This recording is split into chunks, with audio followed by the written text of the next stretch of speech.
This is the entire compilation of every character and story beat analysis I've ever done in Ghost of Tsushima. People seem to really love to binge watch videos nowadays, go to sleep to them, use it as a podcast. I've done this quite a bit with Red Dead Redemption before, now we're doing it with Ghost of Tsushima. Here in this video we cover Jin's personal struggle with his code of honor, defying everything he was raised to believe and act in accordance with in order to save the people of Tsushima, going from the broken samurai to the legendary ghost. We explore in depth his relationship with Lord Shimura, who chose to value his honor over his nephew, resulting in the two of them heading down two very different paths. We look at why Khotun Khan failed his invasion when it should have been a resounding success, the significance and lasting impact behind the rebellion of Yarikawa, and how that's left parts of the island continuing to hold a bitter resentment against Lord Shimura, and Lord Shimura holding resentment against the people of Yarikawa over a decade later. We also explore the island of Iki, the legacy of Kazumasa Sakai, and the events of what is considered to be the Sakai invasion, and Jin's own personal struggle to accept his father wasn't the picture-perfect, honorable samurai as he originally believed he was. We then look towards Yuna's redemption as a thief, her major contributions to the island proving Lord Shimura wrong about her, the side stories of Norio, Sensei Ishikawa hunting his former apprentice Tomoe, and so much more. As usual with videos like this, a major spoiler warning for Ghost of Tsushima and the Iki Island DLC should be advised going forward, but with that being said, enjoy the Tales of Tsushima. What would you sacrifice? How far are you willing to go to save your home?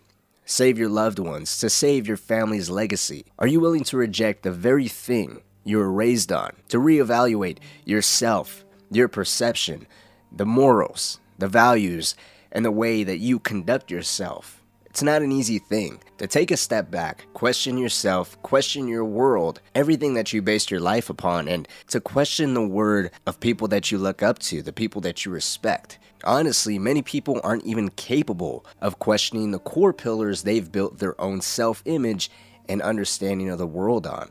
And yet here, within the story of Ghost of Tsushima, that is exactly what Jin Sakai is forced to do. It's a difficult task on its own, but it's only worsened when people's lives are now on the line, villages are burned, and people are slaughtered in the streets. Jin's uncle, the sole member of what remains from his family, is also kidnapped, with Jin having no idea of what type of fate awaits his family in the early hours of the game's story. The story of the Ghost of Tsushima is one that I've always loved, but over time, I've really learned to appreciate and admire Jin's personal struggle. It's actually a really great one, but it's often overshadowed by the game and the developers being praised for the unique setting, taking place in the year 1274 with a real historical event serving as the game's backdrop, which was the Mongol invasion of the small Japanese island of Tsushima, a real-life occurrence. And while historical events, wars, or catastrophes are often represented in video games or used as a vessel to tell a story, one that takes place in feudal Japan with many accuracies to either Japanese culture and heritage or the art and conduct of being a samurai during said times is not only incredibly unique, but it's even more cherished in a giant breath of fresh air in contrast to modern wars or the setting of World War II that's basically been beaten to death. Not to mention, the other major form of appraisal for this game is its art direction and conscious decision to change up the game's HUD and navigational system.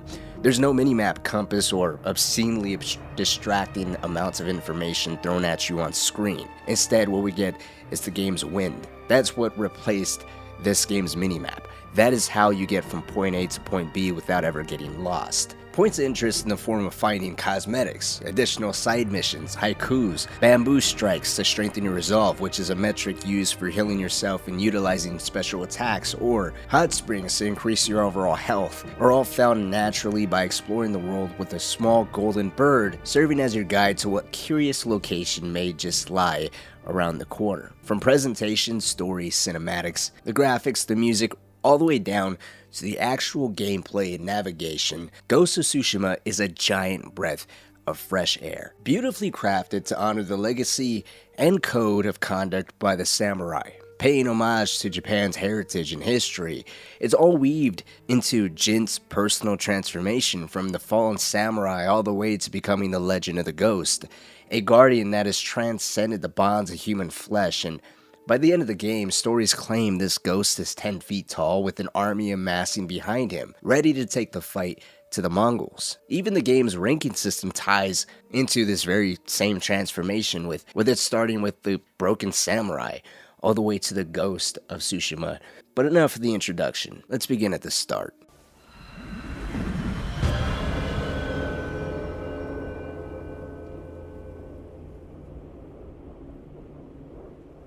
The game begins on Komoda Beach.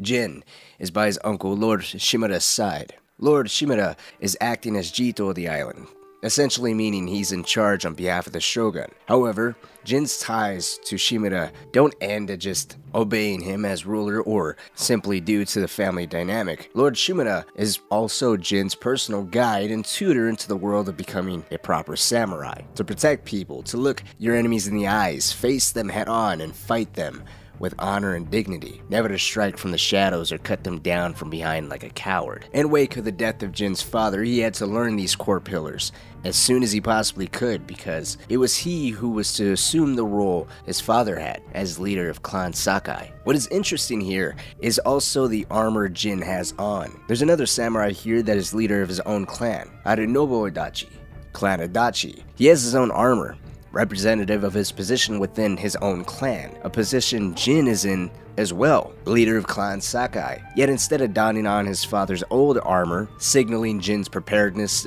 to step into his father's shoes, he opts in to wear armor more in line with submitting and following Clan Shimura. I wanted to point this out because it's immediately apparent through later events in the game that Jin cannot forgive himself for the role he played or felt he played in the death of his father. Because of his own fear, he hid and watched his father get killed in battle, and that was something he struggled with for the rest of his life. And it's not until later on when he returns home that he basically has to face and accept that. But going back to Komodo Beach, I feel the armor he dons on and the fact you can't repair it after the Battle of Komodo Beach is representative of Jin and Shimura's bond. While he is Jin's uncle, over time they adopted a father and son type of bond. A bond that was extremely strong at the beginning of the game. It was a bond that began to fracture and break, their relationship and views on one another becoming strained as the Mongol invasion made the odds the two of them were at and how to handle this growing threat becoming more and more apparent. Jin made the conscious decision to commit to facing the Mongol invaders with honor. Honor that through his armor and subsequent flashbacks shows was a reflection of what his relationship was like to Lord Shimura. Unfortunately, due to the Mongols' overwhelming numbers, all 80 samurai that was summoned to face the Mongol threat was killed in battle. That included Jin. Lord Shimura was captured and taken to Castle Kaneda, where he was kept as a prisoner in his own castle by the Mongol leader, Khotun Khan. Sometime after the Mongols cleared Komodo Beach, a thief by the name of Yuna pulled Jin off the battlefield and nursed him back to health. In order to acquire some medicine she needed to heal Jin's wounds from the battle, she sold off his katana. Do not be mistaken though, his rescue from an honorable death in battle wasn't out of the kindness of Yuna's heart, or out of helping save the Jito. Instead, Yuna's motivations were rather selfish in nature. She needed Jin's help to rescue her brother, who was a gifted blacksmith that was taken as prisoner by the Mongols in the earlier hours of their invasion of Tsushima. Jin agrees to help her as long as Lord Shimura is rescued first, as Lord Shimura is not only Jin's family, but is the true person capable of repelling the Mongol invasion. While Yuna agrees, it's an uneasy agreement, since Yuna would prefer her brother was saved first. She believes he should be the priority as he wouldn't survive long in Mongol captivity. To add to the apprehensive alliance between Jin and Yuna, within these first moments of meeting each other, Jin has discovered something rather unsavory about her, coming to the realization that she saved him on a beach of death and Mongol warriors without being seen, and given her knowledge and proven skills in moving across rooftops or underneath buildings, again without being seen, Jin realizes she's a thief, the very antithesis of himself. Her methods of sneaking around by rooftop or underneath buildings are the very definition of being dishonorable.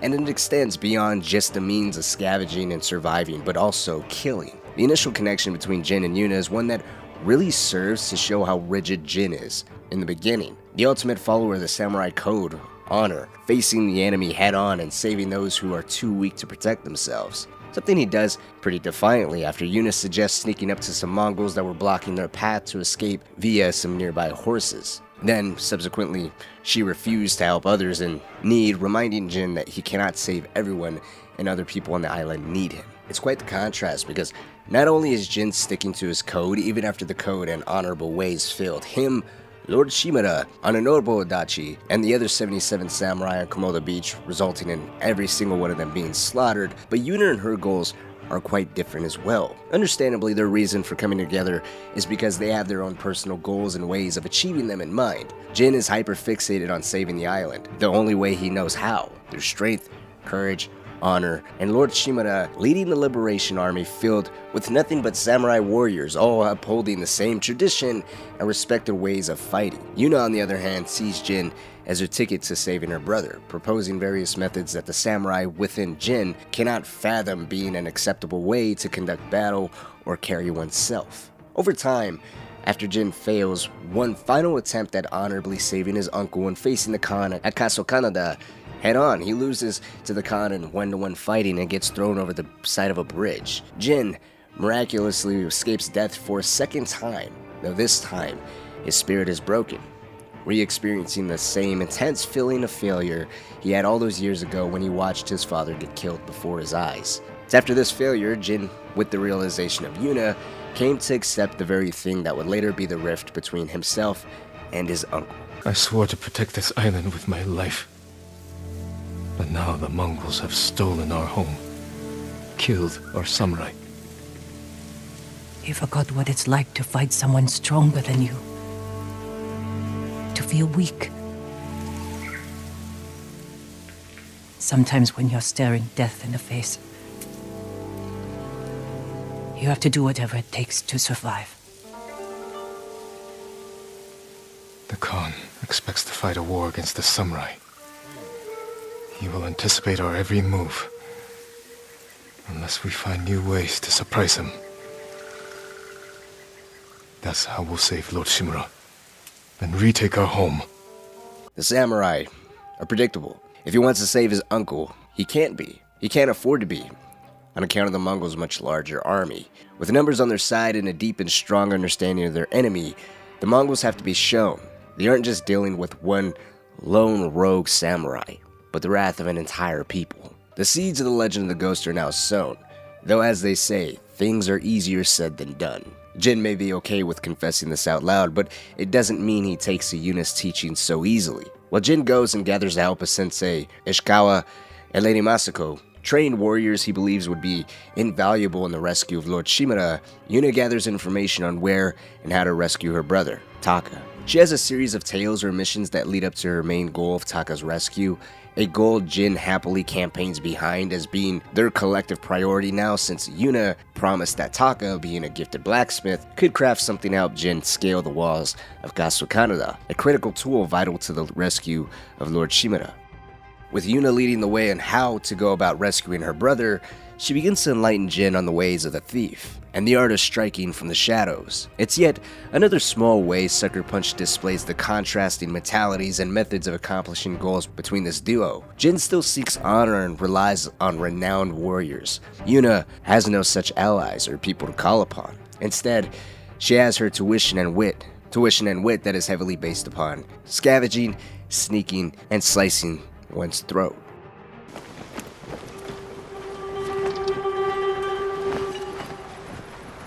If they see us, they'll kill the prisoners.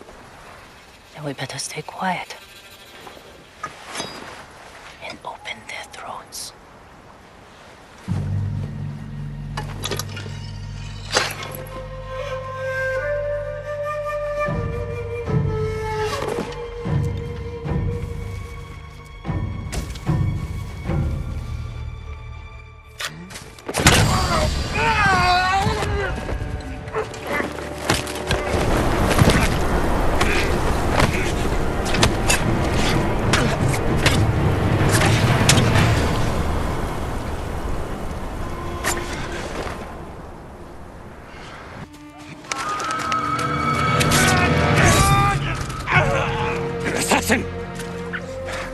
From Yarikawa! Traitor! You would stab the Chido in the back! Lord Sakai! Control yourself. We are not criminals, like this man here. We are samurai.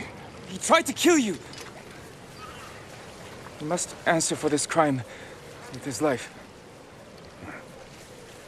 And look him in the eye. And teach him that samurai never acts out of anger or fear.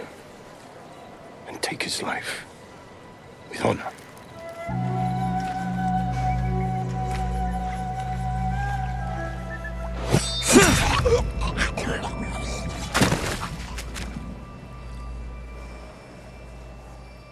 When we fight, we face our enemy head on. And when we take their life, we look them in the eye with courage and respect. This is what makes us samurai. Only cowards strike from the shadows.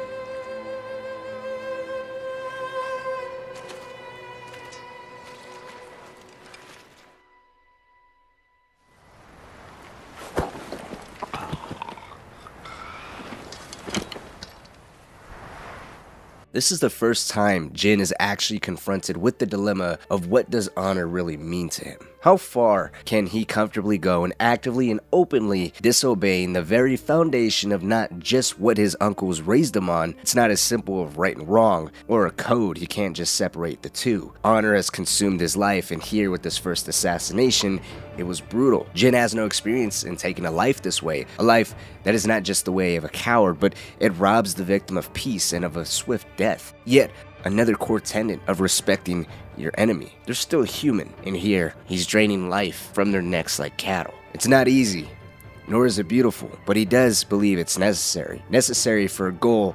Jin, whether if he realizes it or not, starts to change over time. Initially, it's necessary for the liberation of Lord Shimura, a temporary means to the end of Lord Shimura bringing salvation to the island of Tsushima. Salvation that is meant to be brought about by the tradition and ways of the samurai. Something Jin still believes in, confidently too. Even though he admitted the Khan is aware of the samurai's way of fighting, in this moment, in the earlier hours of the game, he thinks it's more of an issue with numbers, and there's no reason to change how the samurai fight or what deadly consequences fighting honorably could have. That mentality, that shift, comes later. Right now, he puts all his faith in Shimura and sacrifices his own personal honor to save his uncle. Honor in the samurai code is still something he values above everything else, even though he must push it to the wayside. It's not the way until his uncle is saved. When that goal is realized, then and only then can Jin reclaim his honor as a samurai. And we know it's just a temporary means, or at least some of the methods such as poison are meant to be. And we know that because Sucker Punch has done something wonderful with this game's storytelling. Yuna's first mission, titled Warrior's Code, is important because it is the perfect example of Jin's personal struggle. During this tale, we're introduced to assassinations and focused hearing, which we already basically covered.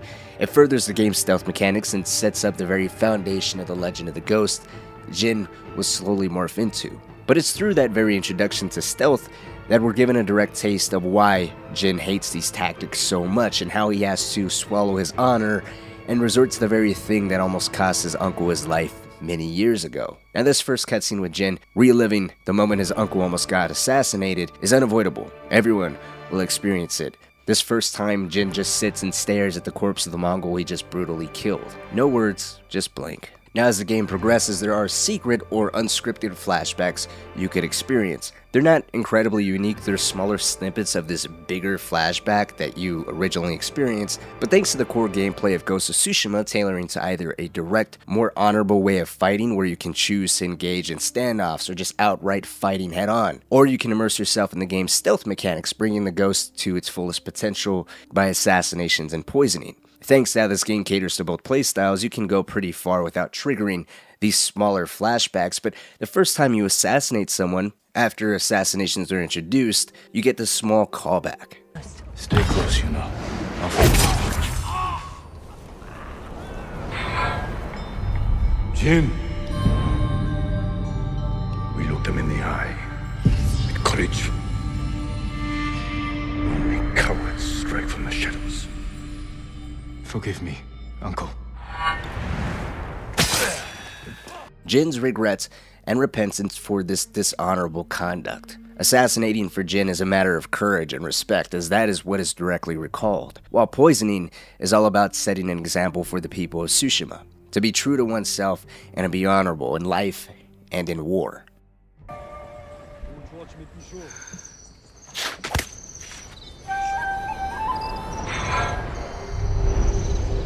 But we must set an example for our people by remaining true to our code and to ourselves. The poison's just for now. After the Mongols are gone, I won't need it. Small flashbacks, but what makes it so vital is the fact that none of them are scripted. As long as you commit an assassination or some type of poisoning, you will trigger these flashbacks. It's just a matter of when. For instance, my assassination flashback in this particular gameplay was during the mission The Broken Blacksmith. Meanwhile, in an entirely different playthrough, I got the same exact flashback out in the open world doing something completely differently. And the same thing with the poisoning. I got that flashback during a main mission versus completely different playthrough. I was at a different point in the story doing something completely different. And the reason why that's so important, or at least worth mentioning and highlighting, is because it just goes to show this is a deep struggle for Jin. Every time he does it, it hurts him. Mentally, he distances himself from it because it's not what he was raised on, nor is it something he knows his uncle would approve of. It adds depth to Jin as a person. As a character, it's easier to sympathize with him, because these aren't isolated instances that are just forgotten. He doesn't just struggle this first time and then carry about it like it's no big deal. It's not just a temporary disagreement that doesn't bother him. No, it's a reminder that after all this time, after improving himself and performing quicker, cleaner assassinations, one that would actually grant the swift death and not be so dramatic or bloody, he still struggles to do it because it's not the way. It's not his uncle's way. And for the first time playing this game, experiencing those flashbacks, it's such a stun because it's a reminder that he's breaking his very code and defying everything that he's ever known. A code that he slowly comes to see the flaws in.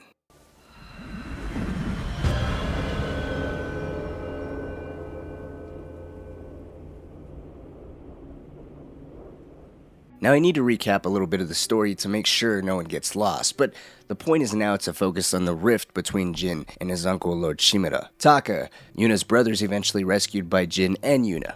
With the island's most gifted blacksmith in his debt, Jin commissions Taka to craft an item to aid him in freeing Lord Shimura from Castle Kanada. Taka crafts an iron hook, allowing Jin to sneak into the castle undetected, and is successful in freeing his uncle. After Lord Shimura is free, he informs Jin that his exploits have reached him in captivity, and now that he's free, Jin must leave his unorthodox tactics behind and accept his position as a leader and example to the people of Tsushima. Jin says he will abandon his ways, and the next step in liberating the island is now underway, retaking Lord Shimura's castle. Shimura has Jin return to his family's estate and claim his father's old armor. From this point forward, Jin is meant to be another representative of the samurai. He and Shimura are going to be the two leading the shogun's warriors against the Khan's army. It's a message that not all samurai are dead, nor will they go down so easily. Shimura also has Jin, with the help of Yuna, collect the support of a part of Tsushima known as Yarikawa. Not an easy task, as the people of Yarikawa have no support or love for Lord Shimura, as years ago the clan of Yarikawa led a rebellion against Lord Shimura. Yarikawa was put down by Shimura and Clan Sakai. Jin's own clan helped in the suppression of the rebellion. The local populace still felt the effects of their defeat. Clan Yarikawa lost their status and was outcasted as punishment for the rebellion. This left them bitter and resentful, not only towards Lord Shimura and Clan Shimura, but Clan Sakai as well. Thankfully, Yuna and Taka actually grew up in Yarikawa, and they vouched for Jin. While Jin approached Yarikawa on behalf of Lord Shimura, Taka and Yuna vouched not for the envoy of Lord Shimura, a samurai who was a blood relative and close supporter of the person Yarikawa hated as much as the Mongols. But instead, Yuna and Taka claim they're rallying behind the Ghost, an entity, a movement that needs the support of Yarikawa, creating a unified front across all of Tsushima to repel the Mongol invaders. Despite Jin's request for Yarikawa to support Shimura, or the fact he was a blood relative along with his very clan playing a role in Yarikawa's downfall during its rebellion many years ago, it wasn't the mutual interest of repelling the Mongol invasion or the dangerous position the town of Yarikawa was in, surrounded by an overwhelming Mongol force under threat of being pillaged and ransacked. But it was the curiosity of Ujimasa, the enacting leader of what little remained of Clan Yarikawa. He wanted to see the ghost for himself. Stories of the ghost and the various methods used to defeat the Mongols have leaked into almost every corner of the island at this point, not just stopping at Lord Shimura when he was in captivity, but going as far north and as deep south as word could take it. That's all it was, though. Stories. There was no name or face for who was responsible for this myth. Now, in Ujimasa's presence, the ghost finally has a face, and it's the face of the nephew of the man Yarikawa hates more than anything. I never thought Lord Shimura's nephew would be responsible for the ghost.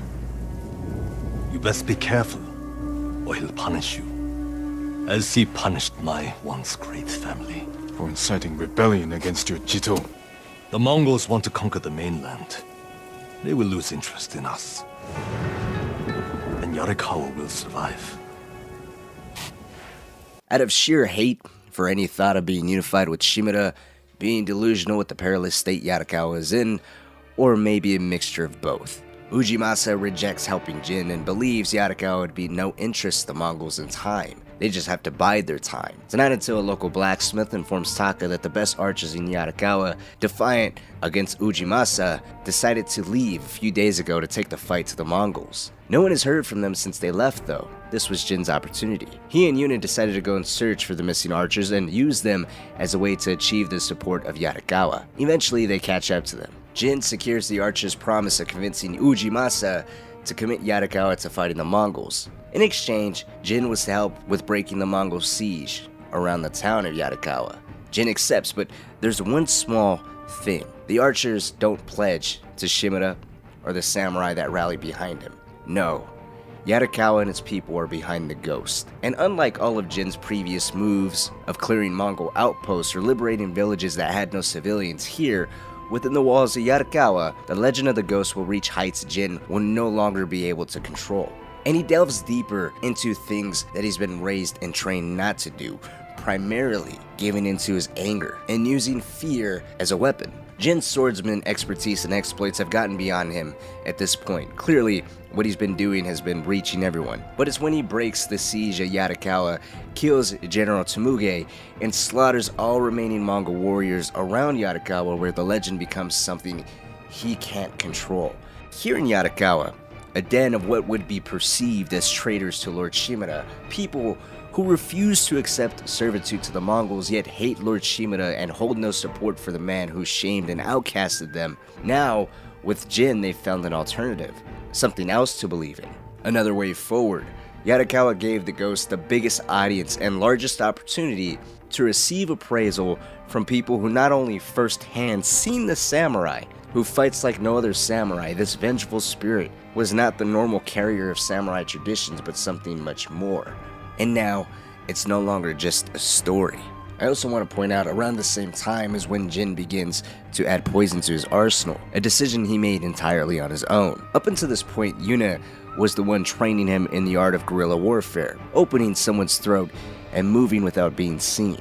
But Yuna was all up close and personal, with the intent of being undetected, not necessarily to strike fear, but to avoid overwhelming numbers.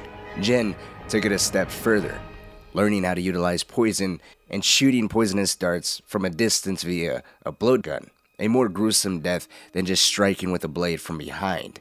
A death that would befall many Mongols, with Shimura witnessing firsthand the warrior Jin has become, one who he claims has no honor, that brings shame to the memory of his father, the legacy of Clan Sakai, and a disgrace to his uncle who has raised him.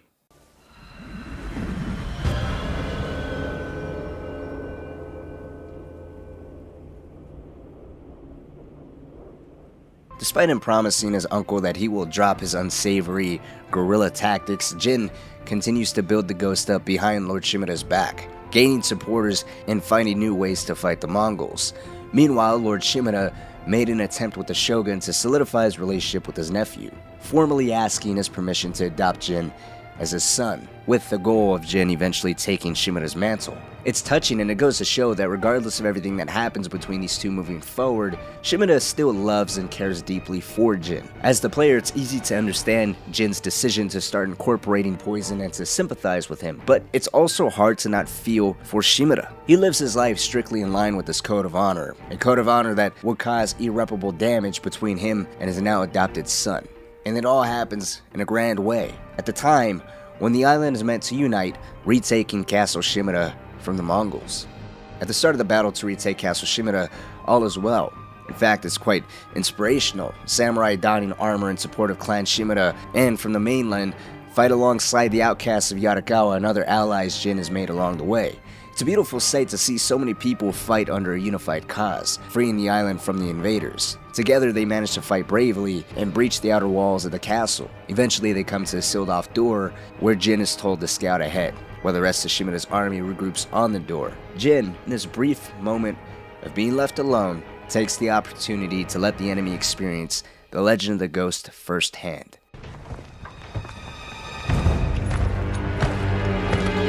Run home, Japanese dogs! These aren't open for you!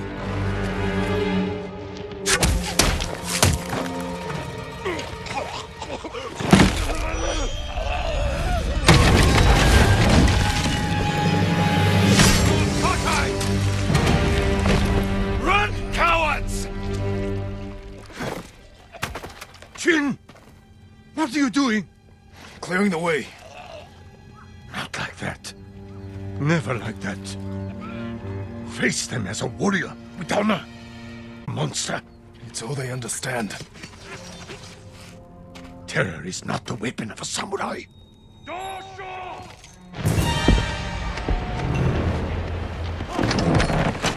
Long gone are the days of saying this is just a temporary thing. As Jin claims now, being a monster is all these animals know. From the poison to decapitating from behind to then picking up the decapitated head and taunting the enemy.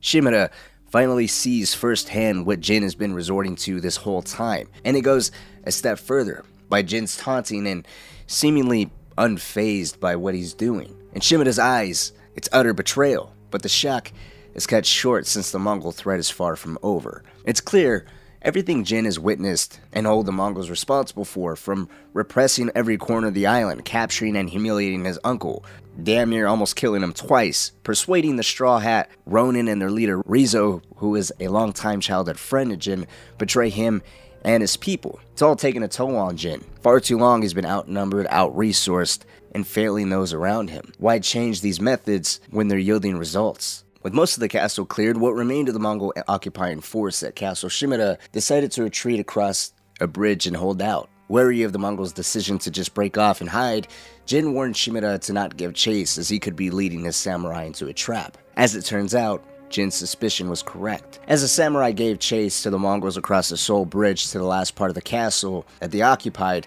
the Mongols opened up the doors and led a herd of horses rigged with lead explosives to race across the bridge towards the samurai.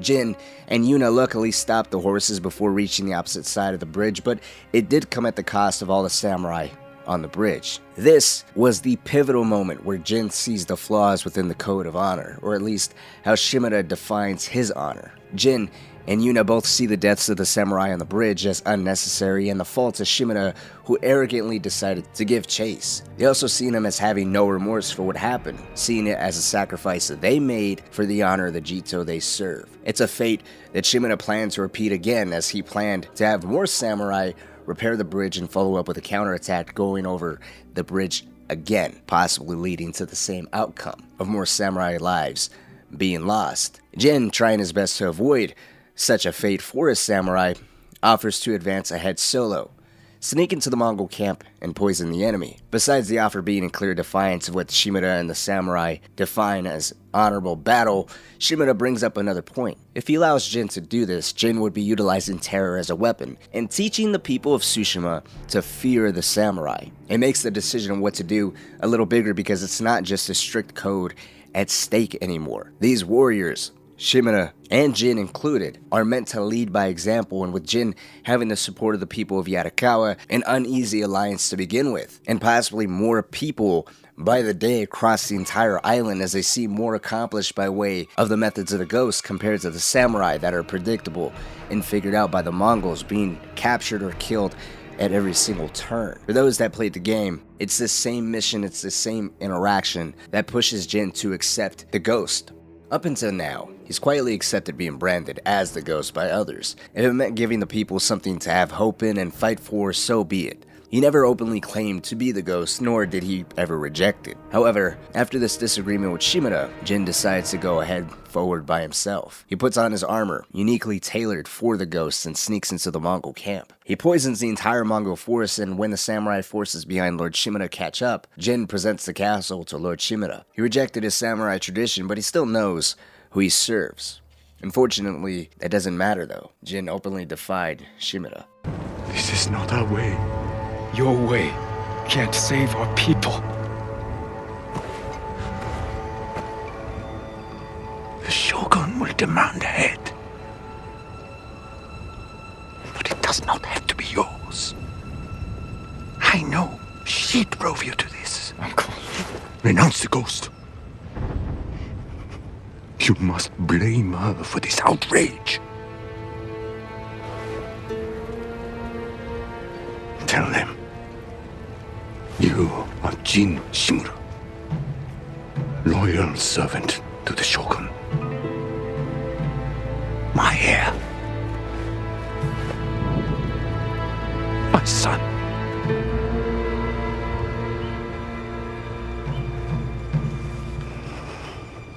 I am not your son. I am the ghost.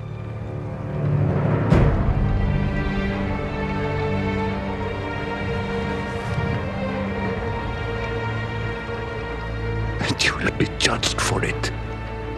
By his own example, he's taught the people of Tsushima to defy the samurai, by defying the Jito of the island. Though that's not to say there wasn't a chance of redemption. Ethical or not, Shimura gave Jin the opportunity to brand all the misdeeds, all the wrongdoings, from the poison to the assassinations and the dissension that's yet to come on Yuna. Jin doesn't have to pay for the misdeeds of the ghost, nor does Shimura want him to. He still wants him as a son. It's a little ironic as it's a pretty emotional decision. I get it being emotional in battle, something Shimura taught Jin to never do, isn't exactly the same thing as being unemotional or detached when it comes to family. I suppose you can't be cold as ice 24/7, but Shimura's choosing to hand Yuna over to the Shogun, claiming her as the one responsible for the ghost, and Jin would be able to continue to carry on Shimura's legacy. It's kind of messed up because Jin practically is the one doing all these things. Yuna was just weaving a story around Jin's own actions. And, of course, Yuna had nothing to do with Jin bringing poison into his arsenal to begin with. It's a pretty messed up situation all around, but Jin, for the first time publicly, accepts being the ghost, destroying his future, throwing away his past and relationship with his uncle, all while being branded as a traitor from this moment forward. To avoid a possible civil war, Jin allows the samurai to take him into custody with no resistance. Jin is in custody and held as a prisoner at Shimura Castle, but he isn't held in captivity for long. Thanks to the help of a farmer and sake seller by the name of Kenji, Jin is let out of his cell. He escapes further north and reconnects with Yuna in their pursuit to hunt down and kill the Khan. For the remainder of the game, it's really all about growing the legend of the ghost further and further, rallying the northern part of the island and anyone else who doesn't exactly support the samurai, for one reason or another, whether they're dishonorable, unsavory, outcasts, or have just been isolated from any other Japanese forces. It's just easier to answer the ghost call to arms. At the same time, universally across the island of Tsushima, as well as mainland Japan, the Shogun has branded the Ghost of Tsushima as a traitor. It's never said exactly why. If I had to guess, it wasn't just due to Jin's exploits in battle and completely defying the way of the samurai, but technically being a completely different threat. Jin is becoming too powerful for his own good. He's an actual person and not just a legend. People are flocking to him, rallying behind him, and it's the growing support of the people that's possibly seen as a threat to the foundation of the Shogun and the samurai's power. Something that's made even worse by the Mongols beginning to deploy poison against Japanese people. Atrocities and tactics that originate from the ghost are now being used against his own people. The Shogun and the samurai blame him for it. Through some in-game dialogue, it's revealed the Shogun has deemed the ghost a bigger threat than the Mongols, but possibly due to a mix of his personal feelings towards Jin and knowing the repercussions that may befall the island's already fragile state if he chose to focus on Jin, capturing him and sending him to the mainland instead of unifying to defeat the Mongols.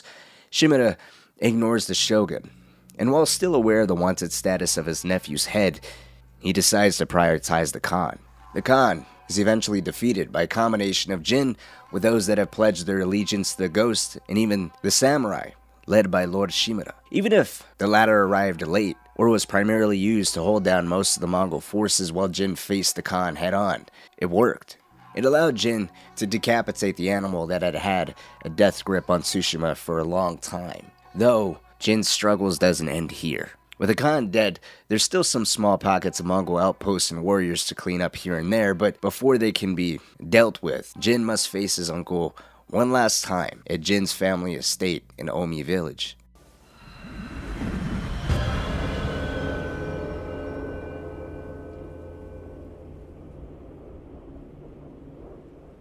Ceremoniously, Jin meets his uncle at the very spot he trained as a boy, the very dueling pit where his uncle taught him what honor meant, how he was expected to carry on his father's legacy and be more than just another honorable samurai.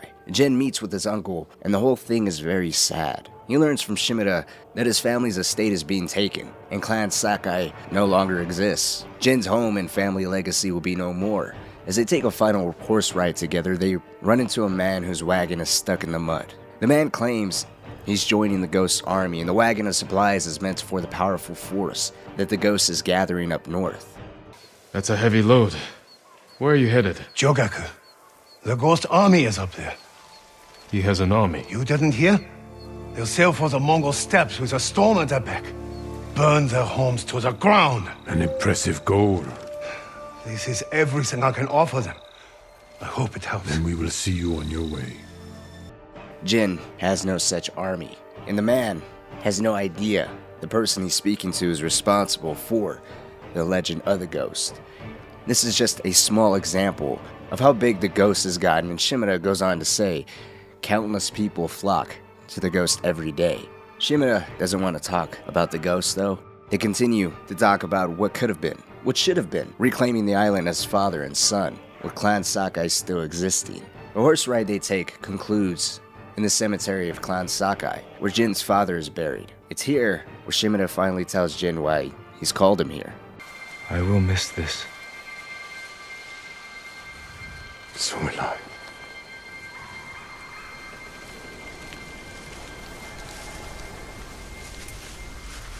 The Shogun has declared you a traitor. He ordered you to kill me. The Ghost was an outlaw. He taught our people to defy their leaders. To defend themselves. With poison. A gift you gave to our enemy. I had to stop you from throwing away our people's lives. You have no honor. And you are a slave to it.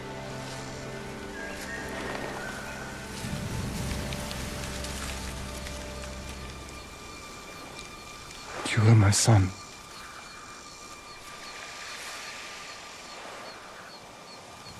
Now I must continue the line of Shimura without you. I must start a new family. And my head is the cost. Taking it is my punishment.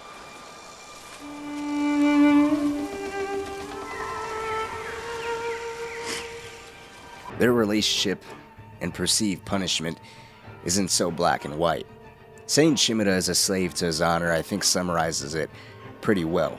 Jin had meaningful intentions, and we can't reject that his methods of poison did cause civilians to die. The same horrible death as retribution for what Jin made the Mongols suffer through. But he did do it as an alternative to not willingly kill his own people. Warriors or not, Shimura's honor could have been the very thing standing in the way of those serving underneath him going home to their families. Even if dying an honorable death in battle was something that they wanted, I think it's safe to say that Jin valued his people's life so much, He rejected his own salvation to guarantee a future for them. He swore to protect the island and people with his life, even if that meant being rejected by those that ruled the island, being outcast, and in this sense, hunted by what little family remained. What makes this also heartbreaking between Shimura and Jin isn't necessarily where their paths have taken them. It's more so the complex emotions that they're feeling. Jin, in a way, feels justified. As I said, during the duration of most of the game's entire story, he was outnumbered, out-resourced. He was resorting to tactics that were actually paying off, and it wasn't coming at the cost of any more of his people's lives. On the flip side, Shimura has lived and worked according to his honor, to serve the shogun and to serve the people of the island the only way he knows how. And he's just disappointed. It's utter sadness. You can see the tears streaming down his face. He's being punished, being forced to take the head of his only family, the person that was supposed to be the heir to his legacy, the person that he invested everything into. This was his son. As they sit down and write the final words of Clan Sakai and Clan Shimura before they fight to the death, Jin has one final flashback. A flashback where he's mourning the death of his father. And this man who raised him the best that he could promised to make him the greatest swordsman his clan has ever seen.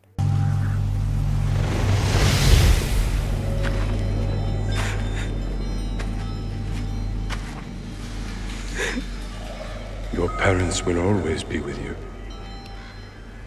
Yes, Uncle.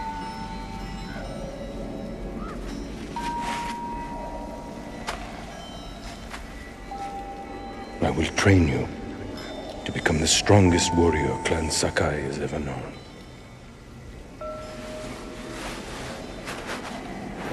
I will raise you as my own son. Are you ready?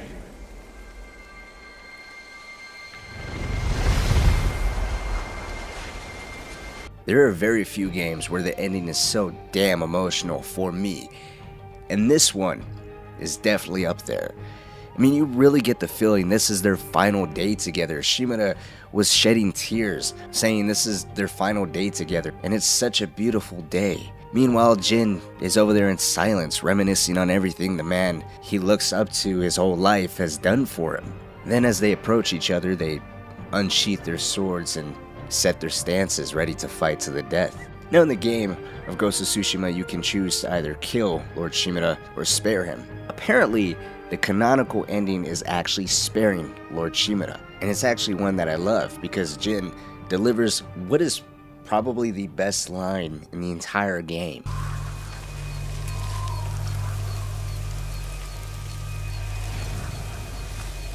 I have no honor.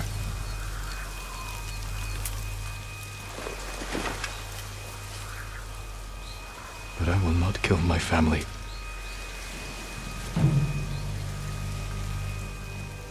The ghost will be hunted for the rest of his days. I know.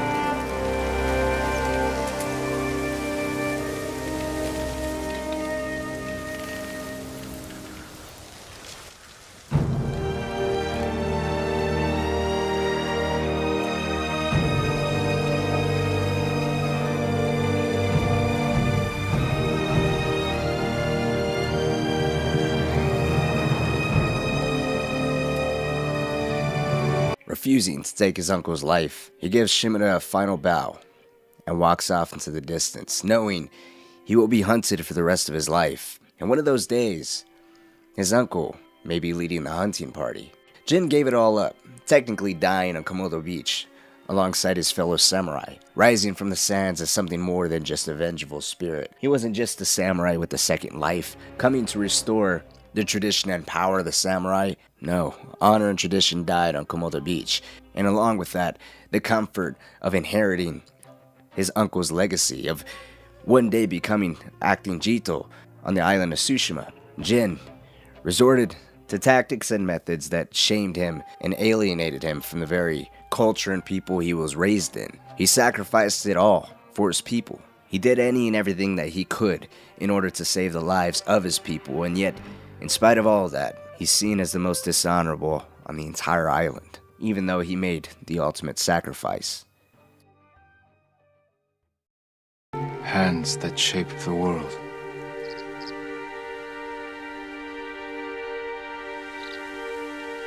A bond broken forever.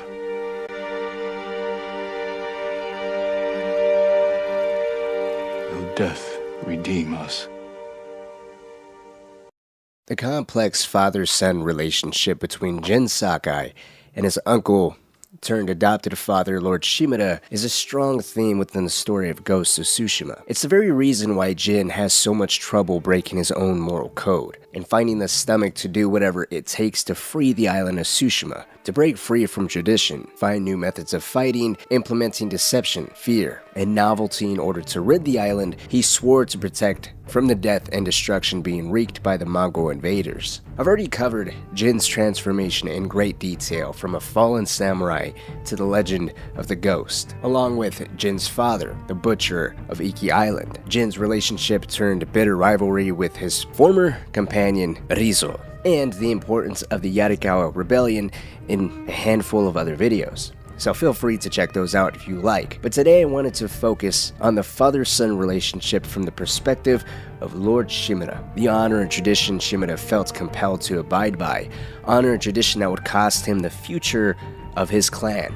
A decision that would cost him the only family both Jin and Shimura had left. Where Jin was flexible and arguably putting his people first, Shimura prioritized his honor, his duty to the shogun, making sure everything he did was strict, rigid, and in accordance with his law. A law that we'll come to find is conveniently flexible when it best suited Shimura. A law that we will take a look at to get a better understanding of Shimura's mentality, how he ran the island of Tsushima, how he went into battle, and probably most importantly, how he shaped his nephew Jin to be his ideal successor to Clan Shimura.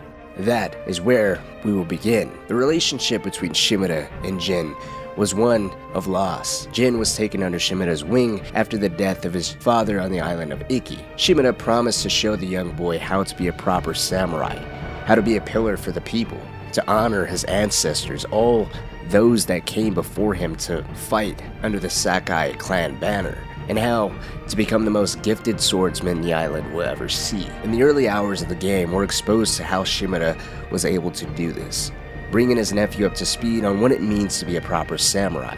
Shimura shared his core pillars of his code: honor, courage, loyalty, and tradition. When we dive deeper into these core pillars, Shimura mentions he's loyal to his shogun. He teaches Jin to control his emotions, never to strike out of fear or anger. Terror is not a weapon of the samurai, but of lesser people. In fact, it's the samurai's honor and duty to face their enemies head-on, to fight, showing respect for themselves and their opponents. They're to look them in the eye, grant them the last bit of respect before they leave this earth, and strike them down swiftly. On a similar note, it's a high honor to die in battle, to perish in the defense of one's clan, the people that they've sworn to protect, or possibly the highest honor of all, to die for the safety of the shogun. These ideals are what would go on to shape Jin's perspective of honor and how to conduct himself on the battlefield. Keeping his emotions at bay was also something Jin was particularly scolded for by Shimura.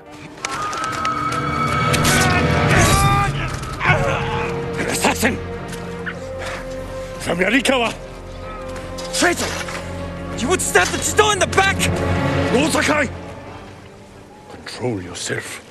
As someone who had a deep regret for what he perceived as a part of his father's death and yearning to deliver the same honor and respect to Clan Sakai as those before him, Jin did his best to listen and keep control over his emotions. Over time, this bond between the two of them would grow into a father-son type of dynamic, in a mixture of his love, affection, and high respect for Shimura, and out of some shame and regret for the death of his father, Jin would eventually go on to not exactly denounce his clan, but instead would go on to don on the armor of Clan Shimura, to fight under his uncle, rather than lead ahead of his own clan. This is apparent by him making comments of saying he's not worthy of wearing his father's armor. He's not the man that his father was. nor is he anywhere near the same caliber of warrior. This notion, this belief, is also reinforced by Jin wearing the same armor as his uncle the day the samurai went to face the Mongol invaders at Komodo Beach, only embracing his position as head of Clan Sakai after his uncle told him his past cannot hurt him. He needs to accept his spot as Clan Sakai's head and help lead the charge against the Mongols as a glorious samurai. Now from Shimura's perspective, with all this love, training, investment, and overall effort in making Jin follow in his footsteps, Shimura's lack of children, or to our knowledge anyways, any potential love interest or possibility of actually having some type of official heir, Jin fittingly would be seen by Shimura as not only his only son, but the rightful heir to Clan Shimura, the man who will lead the island of Tsushima when the time for Shimura to step down comes. A decision that I'm sure doesn't come too easy, but would rightfully seem like the best choice for him. Possibly an extension of his love for Jin, but also feeling quite confident and secure that the island and Clan Shimura will be led appropriately under Jin's leadership, who is already practically being molded into the same person Shimura saw himself as. With their bond only continuing to grow, there was only one more step to take as far as Shimura saw it. The adoption of Jin was something Shimura wanted to make official with his request to the Shogun to allow such a thing to take place, which, if approved, would have turned Jin Sakai to Jin Shimura, the official heir to Shimura's throne. And we know that's how it would have happened from Shimura himself. Tell them, you are Jin Shimura, loyal servant to the Shogun. My heir. Now I have no doubts that would have been the route these two took. I think the love and respect between these two was quite deep. Jin would have accepted being the official son to the man who took him in and taught him every single thing that he knew. Unfortunately for the both of them, the Mongol invasion would show just how different these two men can be. Most notably, Shimura's unwavering commitment to his own code of honor. Now on some level, I think there may have been another opportunity for the rift between these two to be salvaged. I believe if it wasn't for Jin witnessing the dirty tactics of the Mongols on Komodo Beach, and him failing to save his uncle by attempting to free him by way of the samurai, constant failure in the face of a new, different type of enemy, along with the absence of Shimura's influence, would definitely sway him into rethinking his definition of honor and who he was really duty bound to. Had Jin been granted the chance to be within Shimura's council, not left alone or even introduced to the ways of the thief by Yuna, he very well may have continued to be disillusioned by his uncle's beliefs, something he was still very much under the influence of at the start of the game. Jin spoke very highly of Shimura, initially believing once he was freed from the Khan's captivity, the tide of war would change. His early infractions within his own law were justified as a very temporary means to free his uncle, who meanwhile heard of his nephew's exploits while jailed. The Khan was Shimura's only access to information regarding the war and the current state of Tsushima. Understandably, he refused to believe the Khan was telling the truth whenever he reported of his nephew's new and savory tactics. I'm told your nephew stalks my men, tears them apart like a beast. I'm certain you've done worse. Oh, you pretend we're different. But we fight for the same thing. To create a legacy that outlives us. I won my legacy with duty and honor. Brought order to my home. And justice for my people. You are nothing like me. Neither is your nephew. But his name is bound to your legacy. But Shimura still gave some thought to it. When Jin does eventually free Shimura, he's quick to remind him of his sense of duty, telling him of the rumors that have been reaching him behind bars. And he's very stern to not succumb to the ways of the enemy, deploying fear or chaos is not their way. He still has a very strong sense of honor, and now it's time to act in accordance of that. At around the same time, Shimura would learn of Jin's affiliation with Yuna, who is very clearly a sore in Shimura's eyes. She was not only a thief, but she hailed from the territory of Yarikawa, the region that some 15 to 20 years before rebelled against the rule of Shimura. It was a rebellion that was so horrible that to this day, there's deep-seated hatred on both sides. Shimura cares little for the people. That entire territory is completely exiled. As far as he's concerned, they don't exist. They're a group of assassins, thieves, lowlifes, and people ultimately unworthy of life. The people of Yarikawa see Shimura as nothing more than a tyrant full of hatred. Perhaps due to her Yarikawa heritage, her history as a thief, or her influence over Jin, Yuna would be the very person that would help destroy the image of Shimura that Jin has. Now, I don't mean to place the entire blame of the deterioration of the relationship between Jin and Shimura on the shoulders of Yuna. I think that would be quite ignorant, but I think it's important to point out just how convenient of a scapegoat she would turn out to be for Shimura, who would go on to make one final desperate attempt to reason with Jin and salvage their future as father and son. At around the same time, Shimura's flexibility is revealed in his own law in order to save his kinship and his future, his apparent lack of concern for lost lives in the name of honor, and him giving into his own emotions all happen at one crucial moment. And one fell swoop, the image these two warriors have of each other falls apart. And that moment comes when it's time to retake Castle Shimura from the Mongols. Leading up to the assault of liberation, Shimura's opinion of Yuna was increasingly obvious to be an unfavorable one. Shimura chastises Jin for being allied with such a degenerate, a thief that has no stake in their victory, a person who can't be trusted. Her concern is not with gaining total victory, she has no stake in their fight, rather she's only concerned with whatever she can gain from the opportunities that are arising out of this war. Shimura would go on to waste no opportunity to insult Yuna, either to her face or behind her back to Jin. Yarikawa has plenty of warriors, if their walls haven't fallen. I put down the Yarikawa Rebellion. Its people have no love for me. I know. I grew up there. Is that where you learned to steal? He lets Jin know that people such as this really cannot be trusted. Jin must affiliate with people who are respectable. While he's judging Jin's choices in allies, he would reveal too that he has friends, or as he says, unsavory allies in low places of his own, particularly Goro, a smuggler that Shimura would instruct Jin to recruit to help infiltrate the Mongol blockade of the island of Tsushima. Now, Goro and Shimura's relationship, if we can even call it that, goes some time back, with it beginning when Goro was caught selling illegal Chinese silk. Instead of flogging him or imprisoning him in violation of Shogun decree, Shimura instead just burned his stock and let him go. His reasoning was, a skilled sailor is a valuable asset. Jin is able to see the wisdom here in Shimura's decision to keep Goro around, a decision that paid off very well in the middle of the Mongol invasion. Now, whether if they were aware of the Mongol invasion or not, I think is kind of irrelevant. The fact was, Shimura was able to see some wisdom in keeping someone around regardless of their position in life or exactly what they're doing to make ends meet. Conversely, he doesn't show the same wisdom with Yuna. Yuna shows her usefulness in granting some type of leverage with the people of Yarikawa. She and her brother Taka were fundamental in supplying Shimura with an army of skilled swordsmen.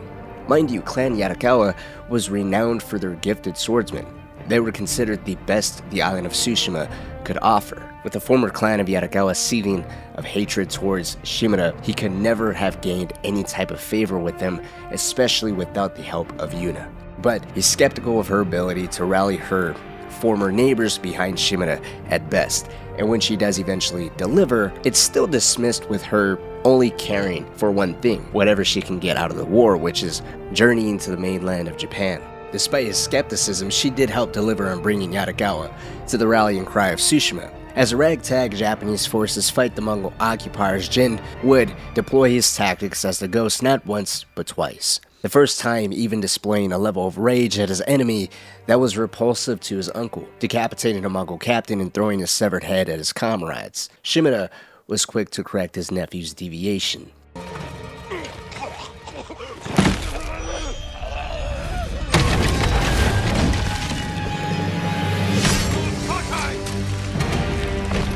Run, cowards! Jin! What are you doing? Clearing the way. Not like that. Never like that. Face them as a warrior with honor. Monster. It's all they understand. Terror is not the weapon of a samurai. A few minutes later, as Shimura's forces breach the inner walls of the castle, the Mongol occupiers retreat deeper into it, with the access to the most inner sanctum only being reached by way of a single bridge. Shimura wasted no time in commanding his men forward to chase after the Mongol dogs and cut them down where they stood. This was despite both Yuna and Jin wary of some kind of trap. Jin exclaims something's wrong, there's no way the Mongols would give up so easily, and as it turns out, he was right. The Mongols sent horses armed with heavy explosives straight towards the Japanese forces, resulting in everyone on the bridge being killed. Losses Yuna and Jin both seen as unnecessary. Losses Shimura would appear to just dismiss as a result of being soldiers. It was their duty to die, now they must be honored by having reinforcements repair the bridge and launch a secondary attack on the Mongol forces head-on. An action in Jin's eyes that would only result in more men being pointlessly killed. If the relationship between the two was slowly fracturing, these last few minutes have been more and more nails in the coffin. Jin, in private, would offer to infiltrate the Mongols by himself, poison the enemy, and thus save more of their men from dying for no reason. Shimura points out that it's their honor and duty to die. He won't allow either one of them to teach the people of Tsushima to fear them by implementing tactics of fear and terror. He forbid the use of chaos or fear on even the Mongols, saying he taught Jin to fight with honor, which results in possibly the most badass line Jin says throughout the game. Honor died on the beach. The Khan deserves to suffer. You are ruled by your emotion. I sacrificed everything I knew to save our people. I gave them hope. You did nothing. In that moment, Jin was done. In that moment, Shimura gave into his emotions. The very thing that he tried so hard to make sure Jin would never do. Well, on some level, he's right. Throughout the game, Jin is slowly giving in more and more into his emotions. Him decapitating the Mongol captain was quite evident of that. But here, it was Shimura that was temperamental. Jin, in an act of defiance, would go on to disobey his uncle, infiltrate the Mongol camp, and poison the entire garrison in one quick move. Shimura would eventually breach the inner courtyard as the madness is continuing to unfold. Mongols crawling around the floor, groaning in agony, others lay in pools of their own blood. A sight of pure horror for the man hell-bent on honor, hell-bent on giving his enemies one final chance to die respectfully, to look them in the eyes and finish them with one clean blow. He condemns Jin's actions of poison and terror here, but he still gives him an offer. The shogun would demand a head for his disobedience and terror on full display here. The head does not have to be Jin's though. Accept Shimura's offer of adoption. Become Jin Shimura, his proper heir. Renounce the ways of the ghost, and possibly most importantly, blame Yuna for this outrage. Blame her for the ways of the ghost. This would be a death sentence for Yuna. The Shogun will demand a head. But it does not have to be yours. I know she drove you to this. Uncle, renounce the ghost. You must blame her for this outrage. Tell them you are Jin Shimura, loyal servant to the Shogun. My heir. My son.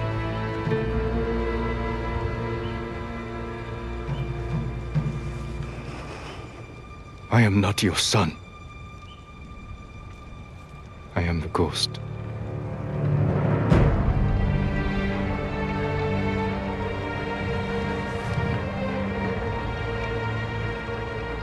And you will be judged for it. It's quite shocking for Shimura to have such little concern for the fate of Yuna, should the ghost's actions be placed upon her. Jin undoubtedly did the right thing in doubling down on his resolve and claiming to be the Ghost of Tsushima for all to see here. The ultimate act of defiance. He sacrificed his future and his family. Shimura crying as he burns the official approval for Jin's adoption is heartbreaking. It's not just disappointment of his former son betraying him, accepting ways that he was never taught or trained to be like, but it's the fundamental understanding that he will be punished for his crimes against the Shogun, for the crimes as the ghost. Crimes that they both are going to suffer for. Jin is taken into custody. He does eventually escape, but with the Shogun declaring him as an enemy of the state, his allies are now halved. He would have been actively hunted down by his former samurai companions had Shimura not deemed the Mongols a bigger threat than the ghost. The Shogun actually put Jin as a higher priority, but again, having some amount of defiance in the face of the Shogun out of love for his nephew, Shimura opted to put the ghost behind the threat of the Mongols. Events leading up to Jin being enemy number 1 could very well have been seen as countless warnings by Shimura. Now on the other side of the shogun's favor, Shimura would choose to stick to his shogun, to his honor, to his duty. Despite giving his outlawed nephew a few extra chances to correct his course, the end of these two's journey, so far anyways, is one of the most tear-jerking scenes in any form of media. Jin was officially the last of Clan Sakai. The minute he announced loud and proud that he was the ghost, Clan Sakai was no more. His family estate was taken, Shimura's request for adoption rescinded, and Jin was branded a traitor. While Shimura unveils this new information of demanding Jin's head, he begins to cry. He looks to Jin and tells him that he was his son. Now he has to continue Clan Shimura without him. You are my son.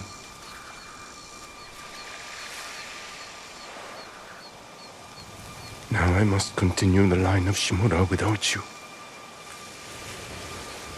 I must start a new family. And my head is the cost. Taking it is my punishment.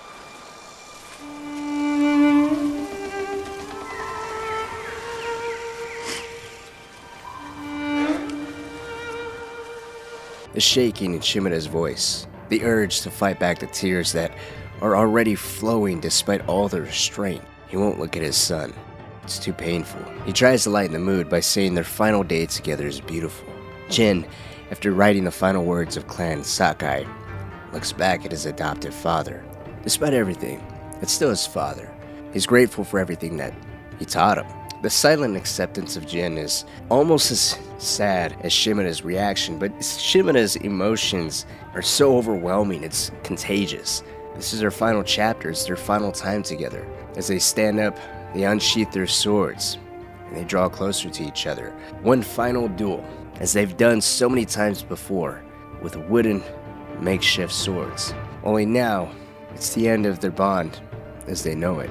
As of right now, there's no official canon ending to this game's story. There's two options. Obviously, players can choose to honor Shimura with a warrior's death. Upon Shimura's honorable end, Jin would then put the end to both Clan Shimura and Clan Sakai. Alternatively, players can choose to not kill Shimura, with Jin saying that he may not have honor, but he won't kill his family.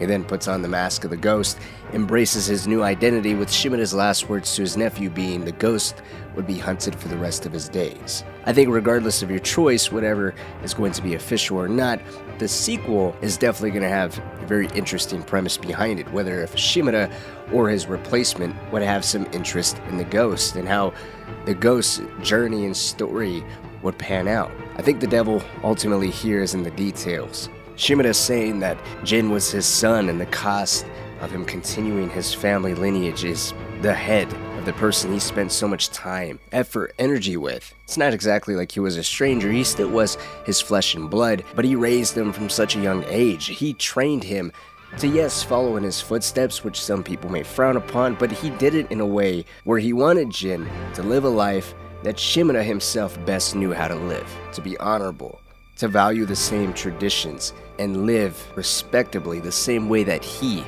did. And I think from a father's perspective, that's all you can really ask for. It's just a shame that he stuck so rigid to his code that he turned on his former son.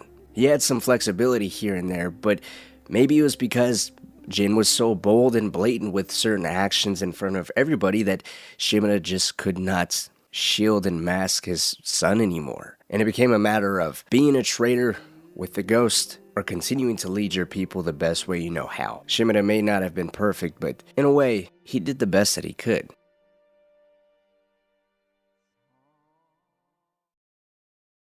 My father led the campaign to pacify them, and he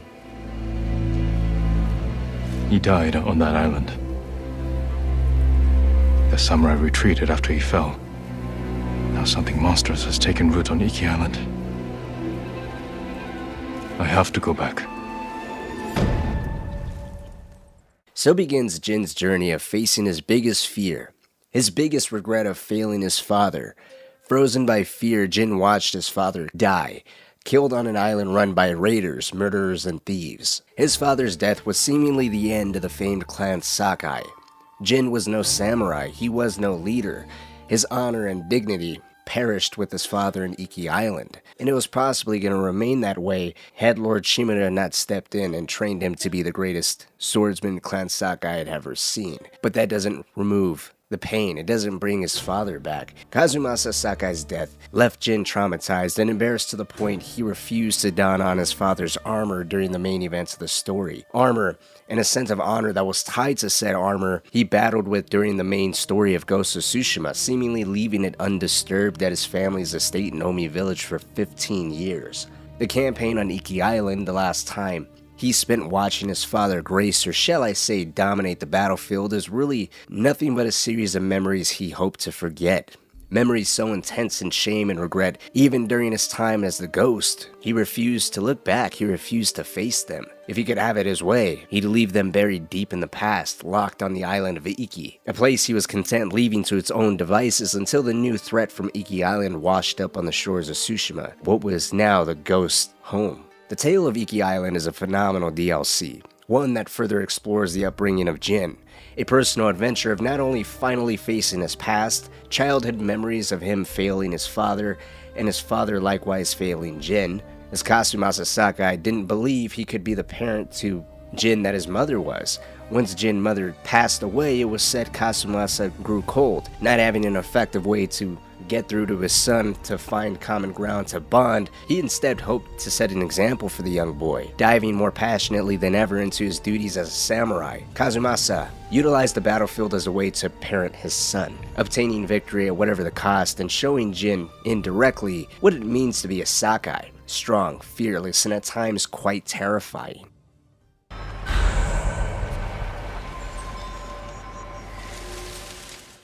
Kazumasa Sakai, leader of Clan Sakai, had a reputation for being an impressive warrior and skilled military leader long before his invasion of Iki. According to his own samurai warriors, he achieved victories in the face of overwhelming odds time and time again, both by using diversionary tactics to outmaneuver his enemies, even on terrain he was unfamiliar with. The diversions he created allowed him the time necessary to assess the terrain, a momentary advantage he spent no time capitalizing on. He moved with a swiftness and ferocity unheard of, so even if an enemy managed to catch him off guard, few, if any, could hope to defeat him in battle. Once in battle, it was said during the Khotun Rebellion, Kazumasa struck an opponent so hard he broke his enemy's blade in half. All who witnessed this incident immediately surrendered, resulting in the rebellion brought to a swift end, practically overnight. With Kazumasa feeling most at home on the battlefield, or as he puts it, he's the lightning in the storm, the avalanche that topples a mountain. His strength and thirst for battle granted him spectacular success on the battlefield, immense achievements that could not have gone unnoticed. A skilled warrior and a gifted military leader, Kazumasa was also an obedient servant to his Jito, never outshining the emperor that he served. He was the wrathful arm of the emperor, the warring face of the samurai code. At some point, the Jito's attention was turned on Iki, perhaps being a thorn in his side, a beacon of all who defied his rule and the code of the samurai. With the Jito wanting to bring law and order to the island of Iki, Kazumasa was placed in charge of the military campaign meant to pacify the island. A campaign that was designed to bring these raiders that were in control of the island to their knees. Iki was an island off the coast of Tsushima. The island, as I said, was not under the Jito's control, nor was there any central system of law. Instead, the island was a haven for criminals, with a few varying raider clans serving as the only lawmakers, with an occasional outbreak of skirmishes from one clan to the other. Now, we know Kazumasa was in charge of the expedition, but there are some details that are a little bit contradictory in terms of who served underneath him and how Kazumasa operated on the island. I feel it's important to point out because in a previous video, I went into the history of Clan Yarikawa, a clan that was disbanded and held a severe level of contempt for Lord Shimura. Yarikawa rebelled against Lord Shimura, and they almost won the rebellion. But due to the intervention of Clan Adachi and Clan Sakai, the tide was turned, saving what would have been the inevitable death of Lord Shimura and the end of his clan. But Clan Yarikawa, Adachi, and Shimura are all seen serving underneath Clan Sakai in some of the flashback memories, which for me calls into question when exactly the Yarikawa Rebellion takes place. The Iki invasion is 15 years before the main game, and the Yarikawa Rebellion is said to be roughly 20 years before the main game. But if that's the case, and the Yarikawa Rebellion already happened, with the clan Yarikawa being disbanded, why would they be allowed to have banners of their disbanded and exiled clan? I mean, I guess you can write it off as Jin misremembering things or the rebellion taking place as soon as they come back from the invasion of Iki, and it's not necessarily Jin's father that helps with the rebellion, but the samurai that served underneath him. And because Jin was taken under Shimura's wing and Kazumasa was dead, Lord Shimura just inducted Clan Sakai samurais into Clan Shimura. That would make sense, but I just found it interesting. That confusion aside, with Clan Sakai taking the lead, you would have Clan Yarikawa, Shimura, and Adachi serving underneath him, with Clan Yarikawa being known for their gifted swordsmen, and Clan Adachi having a reputation as great builders, as Clan Adachi is responsible for the construction of the Golden Temple in Lake Ariake, the lighthouses all around Tsushima, and they improved the fortifications around Lord Shimura's castles, with the clan specializing in fortifications and some kind of infrastructure, Yarikawa for the prowess in battle, and of course Kazumasa's own impressive skills, further bolstered by the samurai serving underneath the actual banner of Clan Sakai. The invasion force seemed to have the manpower to overwhelm their enemies, the skills required to defeat them in head-on combat, and the knowledge to rebuild villages, destroyed infrastructure, or build massive fortifications, like in the case of establishing Fort Sakai, the beacon of samurai power and prestige. It's said at some point after the landing on Iki, a smuggler wanted by Lord Shimura, who went by the alias the Viper, made contact with Kazumasa. In the DLC, you actually face the Viper, during which he confirmed that at some point in time he did have some kind of duel against Kazumasa. This is confirmed by him saying he never got the feeling of his little finger back after the day he faced Jin's father. Interestingly enough though, despite the Viper being a wanted smuggler for quite some time and Kazumasa knowing exactly who he was, he didn't arrest him or try to capture him for Lord Shimura. He seemingly let him go. No further details on why Kazumasa made this decision, if the Viper was allowed to walk free in exchange for valuable information on the raiders dominating the island, or if he chose to do it out of the kindness of his own heart. This is never elaborated on. But it does show Kazumasa isn't as rigid on laws or criminals as Lord Shimura is. In one of our flashbacks, after what appears to be the samurai immediately establishing a foothold on the island of Iki, Kazumasa is holding a meeting with his commanders, a meeting that will set the tone for this invasion going forward. He holds no value of the inhabitants of the island, referring to them as rats, vile, greedy, and vicious. He tells his commanders every man fighting underneath him owes at least 5 heads each. For his best commanders fighting directly underneath Kazumasa, they owe him 50 heads each, with the meeting concluding with them riding out to Mount Takanotsuji. This supposed identified raider camp would not have been too far from where Fort Clan Sakai was erected. With the fort's construction happening sometime during this invasion, it would make sense for it to be built after Mount Takanotsuji was cleared. If this camp was cleared this early on in the meeting we see Kazumasa have with his commanders happening before anything else, it'll prove Kazumasa's warriors were encouraged to view their enemies as disgusting beings unworthy of life, a position that was reinforced through the incentive provided of bringing a high body count to their leader. The legacy of Kazumasa was already being set, however, this assault on Mount Takanotsuji was against a raiding camp of people wanted by the Jito, criminals that have chosen a life of killing and robbing. These aren't sympathizers or civilians, not yet anyways. Right now, it's all about sending a message that the samurai have arrived on the island of Iki to restore peace and order. All who falsely believed they were in charge of this land would be cut down or forced to submit to their new rulers. This wasn't about glory. It was a message to all of Iki. How were these raiders at your peril? Kazumasa slowly started clearing the island of any raiders he could find. He was especially harsh on sympathizers of the raiders. In the eyes of Kazumasa, if you hit a raider sparing their death at the hands of the samurai, then you were no different than the criminals you're helping. He ended up adopting a fierce policy of attrition directed towards anyone foolish enough to help out the raiders. If villages were discovered to be hiding any raider or helping them in any way, the village would be burned to the ground. Men of the village were to be executed. Some of them were to be left on display as warning for all of what exactly would happen if they were foolish enough to help out these criminals, these degenerates, these lowlifes. Some were left hanging from trees or locked in what appears to be some kind of torture devices, while others were just decapitated, left with their bodies and severed heads rotting in the mud. No one was safe. You either allied with the samurai, who was quickly developing a reputation of blood and destruction, hoping to get spared of the invaders' wrath, or you helped the raiders and run the risk of death and destruction of your home if discovered. Such events were common all over Iki, but the village of Kitafure was set as the biggest example of the samurai's wrath. The events where Kazumasa's growing reputation as the Butcher of Iki was truly solidified. According to Jin's account of the village, it was responsible for hiding many fighters holding out against the samurai. They were responsible for setting up traps that killed and maimed countless samurai warriors. The village also housed assassins, people that went far enough to infiltrate samurai camps and slit their throats while they slept. Kitafure was a moderately sized village that also supported a decent population of civilians. Relatives to the raiders waging war against the samurai and innocent people both lived here. It was a dangerous gamble to be living within this village. Should the village be discovered as the hotbed of all this terror being waged against the samurai, all who lived here would be guilty of the worst crimes, a guilt that one day they will be punished for. Seemingly out of nowhere, samurai appeared, with a thirst for blood like never before. Women, children, and men hid in their houses and granaries, doing their best to be as little of a threat as possible.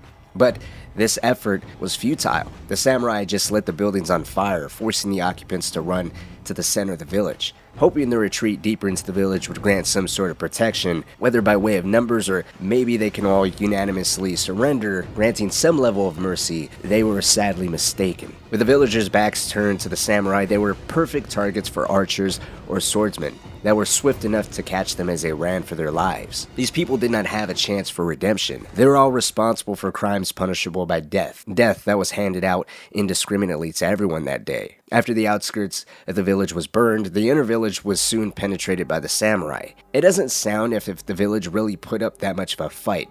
In a flashback, Jin mentions these were villages with rusted blades. They had no thirst for battle. How were these raiders at your peril?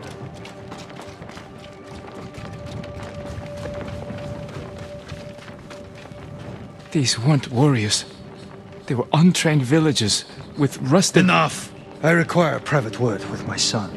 Even if that was the case, Kazumasa refused to turn a blind eye to hiding raiders, especially ones responsible for claiming samurai lives and inventing such ingenious traps of maiming men. After the initial killings ended, Kazumasa ordered the rest of the village be burned to the ground, along with any man still breathing to be executed. There will be no survivors. Kazumasa was getting the body count he wanted from his men. He was achieving his goal of pacification, however it did come at a price. The massacre of Kitafure put Kazumasa's life on a clock. If he wasn't the most hated man on the island before, he was now. The samurai were considered to be the biggest threat to the entire island's way of life now. It was such a big deal, in fact. 15 years later, a mythic tale surrounds the Butcher of Iki. His tales of blood and destruction made what the island is going through during the Mongol invasion seem like nothing more than just another small war with a raiding tribe. As a child, Jin witnessed the death and suffering at Kitafure village. Even though he did not agree with what his father was doing, disturbing him quite deeply to the point of questioning how a victory should or shouldn't feel as a warrior. Despite this, Jin would still go on to cherish his father, even saying he hoped to honor the name and legacy of Kazumasa, to uphold the moniker as the Butcher of Iki. As word spread about the massacre at Kitafure, the tribes of the island decided to band together. Finally, they realized they were better off establishing a united front to face the bloodthirsty samurai. They had no hope of being spared by Kazumasa's blade at this point. Any diplomacy was long gone. Kazumasa was ordered to get the island under control, and he only saw one way of doing that: bloodshed. He didn't care that his means of achieving these objectives came at the cost of both his clan's reputation and the reputation of the samurai as a whole, a class that already held a negative perception on this island. In the wake of what happened at Kitafure, the raiders plotted to take the Butcher by surprise.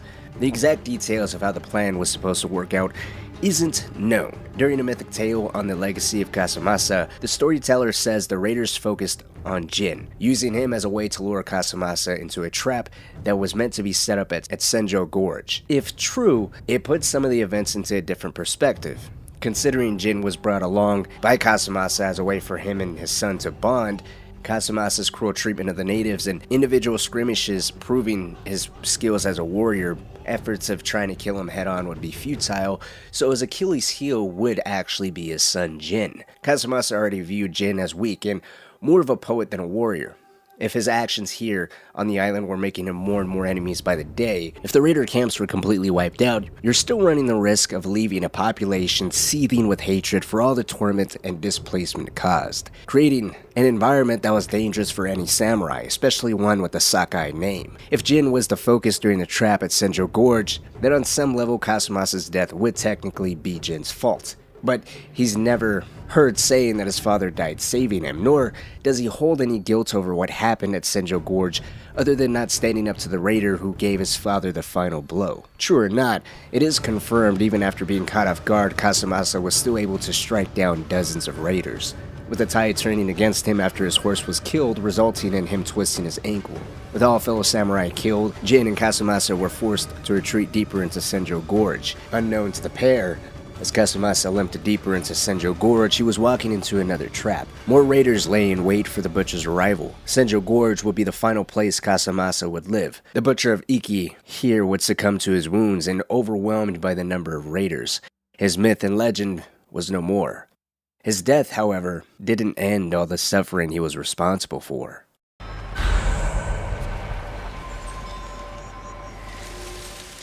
Kazumasa's pacification of Iki Island imposed generational terror. 15 years after his death, those still alive who witnessed the butcher's exploits firsthand were still fearful of any samurai. The island of Iki became resentful more than ever of any samurai, especially a Sakai. Fort Sakai was taken over, fruits of the raiders' victory, and a mythic tale surrounding Kazumasa and his horse was also born. Originating in Sasho Bay, the inhabitants show a high level of fear of any kind of samurai armor, terrified that the Butcher of Iki has been resurrected, brought back from death to reclaim all the lives that he wasn't able to take while he was still alive.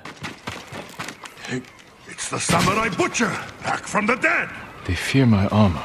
The people on this island are still traumatized of the events almost 2 decades ago, almost as if trapped in a nightmare that only became more inescapable with Kazumasa's passing. As the main story of Ghost of Tsushima shows, Jin was deeply affected by his father's death, as anyone would be. He felt infinitely more responsible and lost due to his inability to save his father, blaming himself for his father's death due to his inability to scrape up enough courage to defend him. Watching some flashbacks between Kazumasa and Jin and comparing those to Shimura and Jin, it's easy to see the conflict Jin really had as a kid. Kazumasa had no problem using unsavory tactics. Fear and terror wasn't uncommon for him, and the campaign on Iki would be the first time Jin was exposed directly to any type of warfare. Kazumasa's methods weren't glorious, sure, but they got the job done, and that's what ultimately mattered. Shimura, on the other hand, was all about honor and glory. While Jin was stuck in this mentality of despair and regret, Shimura had to build him back up to show him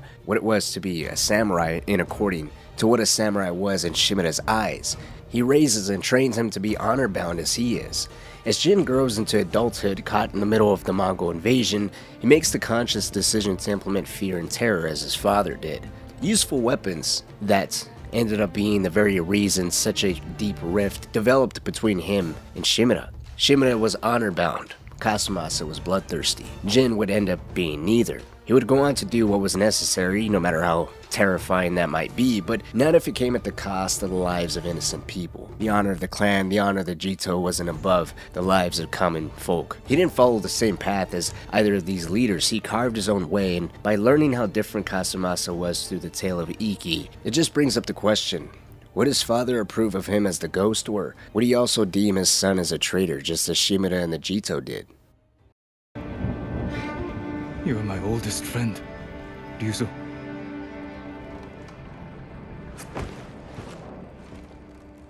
Surrender. And answer for your crimes. For both our sakes.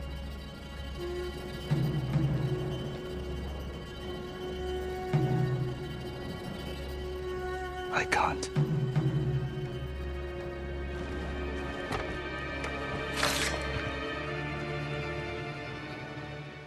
The first time I ever played Ghost of Tsushima, I honestly overlook Ryzuo. He didn't seem like much besides a character who was simply introduced as a tool to show just how easily people switch sides. When times get tough and your back is against the wall with enough pressure on you from a few different sides, people will crumble and give in. And on the surface, I thought it was something Ryzuo didn't mind doing, as he appeared to harbor some sort of latent anger towards Jin. Ryzuo had aspirations of becoming a samurai one day, a dream that would have become a reality had he been able to defeat Jin during the tournament held by Lord Nagao. A tournament where Jin, his supposed best friend, came at him so aggressively he almost broke Ryzuo's arm. You came at me like I was your mortal enemy. Almost broke my arm. I'm sorry. It was my first tournament. I got swept up in the excitement. Of course you did. Every samurai on the island wanted to meet the Chito's nephew. Clearly, it's an experience that was ingrained in his memory. Understandably, it became a sore spot, a memory Jin doesn't have the faintest recollection of. Ryzuo suffered a defeat at the hands of his best friend, who was already enjoying the life of a samurai as head of Clan Sakai. Because of his defeat, the prestige of being a samurai and a chance at a better life weren't awarded to him. Jin, during the story, eventually asked Ryzuo why he never mentioned how he felt or how the outcome of the tournament played out for him, but Ryzuo just rebutted, saying his friend would have just hired him out of pity. He wasn't looking for any kind of handout and didn't need his friend to pull strings to allow Ryzuo to just become a samurai. He wanted to earn it himself. Instead, Ryzuo went down an entirely different path, becoming a Ronin mercenary. He would eventually rise to the official leader of a formal group of Ronin known as the Straw Hats. He may not have been a prestigious and powerful samurai, but he was far from a failure. Ryzuo was head of his own group. He had his own men looking towards him for guidance. It was a group that he considered his family. And after my latest playthrough, I think it's really that angle that led to the ultimate decision he made. The decision to betray his best friend, Jin, to claim the head of the Ghost for the leader of the Mongols and to pledge his men to the invaders' cause, an invading army that he believed had already won. So instead of fighting a pointless war, continuing to sacrifice his own men's lives, the lives of his brothers and sisters, he instead chose to ally with the enemy in hopes of acquiring a more comfortable position in the new regime that he believed had already won the war. In his own way, Ryzuo was also showing the contrast between his leadership and Shimura's. Shimura wouldn't think twice of sacrificing his men, making sure they fight honorably, even if that meant marching them to their deaths, giving them what he valued most, an honorable death, a warrior's death, laying one's life down in order to achieve victory in the most valiant way possible. Ryzuo, on the other hand, chose to no longer lose any more of his men's lives. He suffered heavy casualties within the early hours of the Mongol invasion, and those losses only continued to mount when his men began to become sick, starve, and eventually desert. Where's Hiro and Shinzo? They left, and they're not coming back. Cowards! Running off. After all I did to keep them alive. We still have enough to save your men. I've worked with less. I've lost men to Mongols, sickness, hunger. But never this. They're weak. It's not your fault. Anyone else want to leave? Ryzuo's reasons for switching sides is actually more complicated than we give him credit for, and honestly, the past he has with Jin, the future that Jin denied him of, played less of a role in dividing their friendship, and more in Ryzuo seeing cynically towards the ruling system, the samurai, and how they conduct battle. Ryzuo's mentality completely shifted, and it wasn't strictly a past mistake Jin committed that had lifelong changes.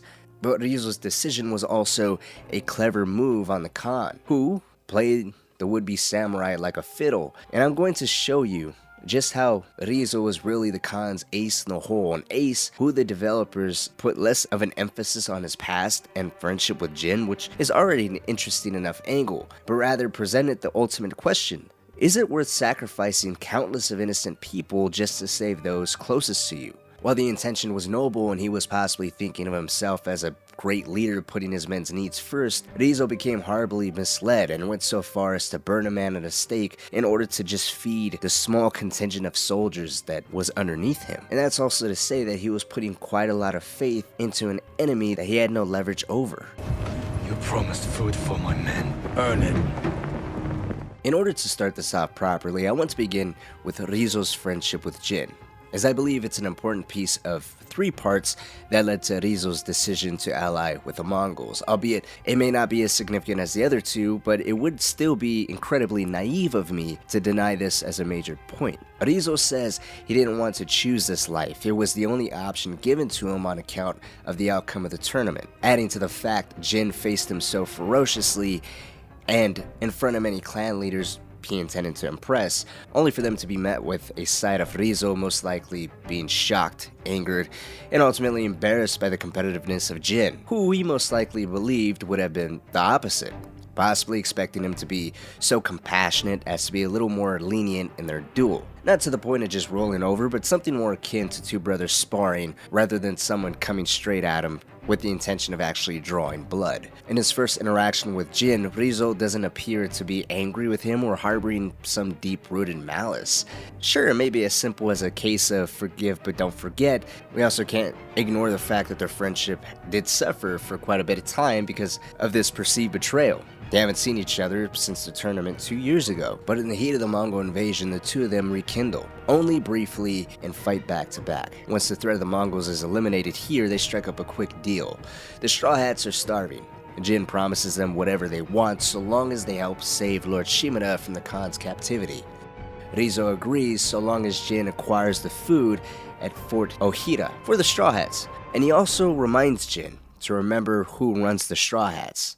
This is after Jin overstepped and gave a plan to Ryzuo's men without his approval. Now, from the very beginning, every conversation that possibly led to Ryzuo's men being put in some sort of danger, whether that was the eventual rescue of Lord Shimura, or raiding Mongol forts, supply depots, supply lines in an effort to acquire food for them, Ryzuo's first thing is always, as long as it doesn't get more of my men killed. It's his #1 priority, and that never changes. The first leader of the Straw Hats died back on Komoda Beach, with pretty much every single samurai with the exception of Jin and his uncle. The Straw Hats ended up leaderless, and it was by Ryzuo convincing them that only they can take care of themselves. This helped keep them together after such brutal times of becoming leaderless and starving. And that is the very mentality Ryzuo never changes, and he becomes so committed to it, he never actually commits his men to Jin if you really pay attention to him. He promises Jin his men so long as he can get them fed, something that never happens thanks to Jin but instead comes from the enemy, the Mongols. After raiding a Mongol supply depot, Jin and Ryzuo uncover a Mongol map revealing supply lines. In desperate need for food, the Straw Hats attempted to attack one of these supply lines. As it turned out, the attack yielded plenty of food. However, the food was heavily guarded, resulting in Ryzuo barely escaping and most of his best men being captured. He tells Jin they're being held at Fort Yatate, but something strange is happening there. The night before, he was able to hear his men, who are in captivity, singing. The reason for their high spirits and the Mongols allowing them to positively express themselves is simple. The Mongols are actually feeding them, and they're feeding them incredibly well. It doesn't make any sense. What doesn't? My men said the Mongols didn't hurt them. They fed them. Good food, too. No wonder they were singing last night. Just be grateful they're safe. Why in all the hells would the Mongols feed them? Maybe they expected something in return. Finally, after being given food and more than enough to go around, while being treated nicely with the exception of being held in cages of course, this seemed to change the perception of the Mongols, a perception that up until now was rather brutal. The Mongols were seen not too long ago slaughtering civilians. They killed every samurai mercilessly, they burned down villages, and they confiscated crops, sending them to be locked down and guarded by their own men to feed their army. They cared little for the populace, and here they are feeding the enemy, an enemy that technically has been left on their own. Now the Ronin are a band of mercenaries, so we can't forget the nature that they already conduct themselves in. It was just now the currency in which they are compensated would be food in an alliance with the island's invaders. But I wanted to highlight Ryzuo and Jin's friendship for the most part is still intact. Ryzuo does mention the past and does reveal some feelings he may have had towards it, but it doesn't play a malice role in his eventual decision to switch sides. Ryzuo doesn't switch to ally with the Mongols out of hate or pain from something Jin has done to him. Instead, it's more of a reinforcement towards his decision to stay dedicated to the Straw Hats. This was a life that was chosen for him, and he doesn't hate the person who assigned it to him, rather he's fully embraced it. It's not an emotional decision out of anger, more so fear and desperation. He gave up continuing to face adversity in order to get his men taken care of. And that is what leads me to the next part in his betrayal. His desperation, the commitment to the Mongols in exchange for immediate relief of his men. Ryzuo sees the position of the Straw Hats as so desolate, he's willing to do anything to save them. He's also become so invested in everything he has ever done with them, and they have become a source of pride, he won't allow the disintegration of the Straw Hats to come to fruition. This is his unofficial clan. His family, after all. And when people get desperate for those they truly care about, for the things that they value most, they become dangerous, willing to do any and everything to keep that thing safe or that thing intact. The discovery of the Mongols treating and feeding the captive Straw Hats well was all Ryzuo really needed. From the very moment the Khan stepped foot on Tsushima, part of his strategy was to sow division among the natives and opposing forces on the island. On a few occasions, we can see him attempt to reason with Lord Shimura and Jin to just give up. Why should we settle for scraps when we deserve to be legends? He is a legend. See? Your people will follow you.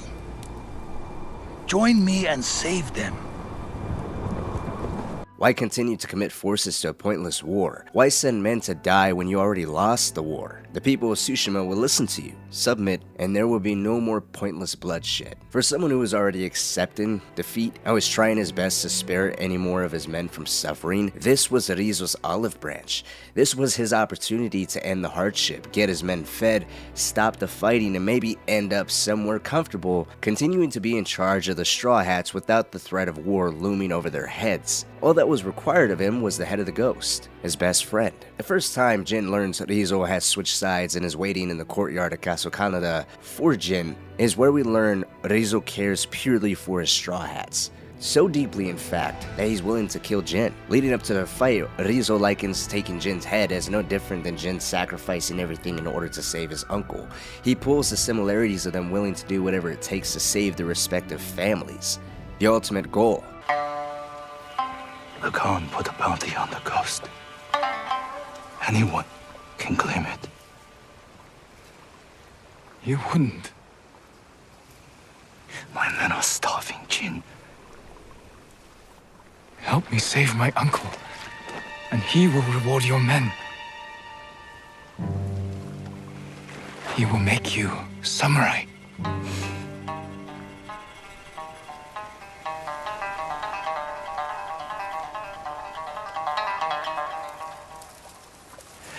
Then he'll send us to die. Just like he did at Komoda Beach. Ryzuo? He's your family, Jin. I need to protect mine.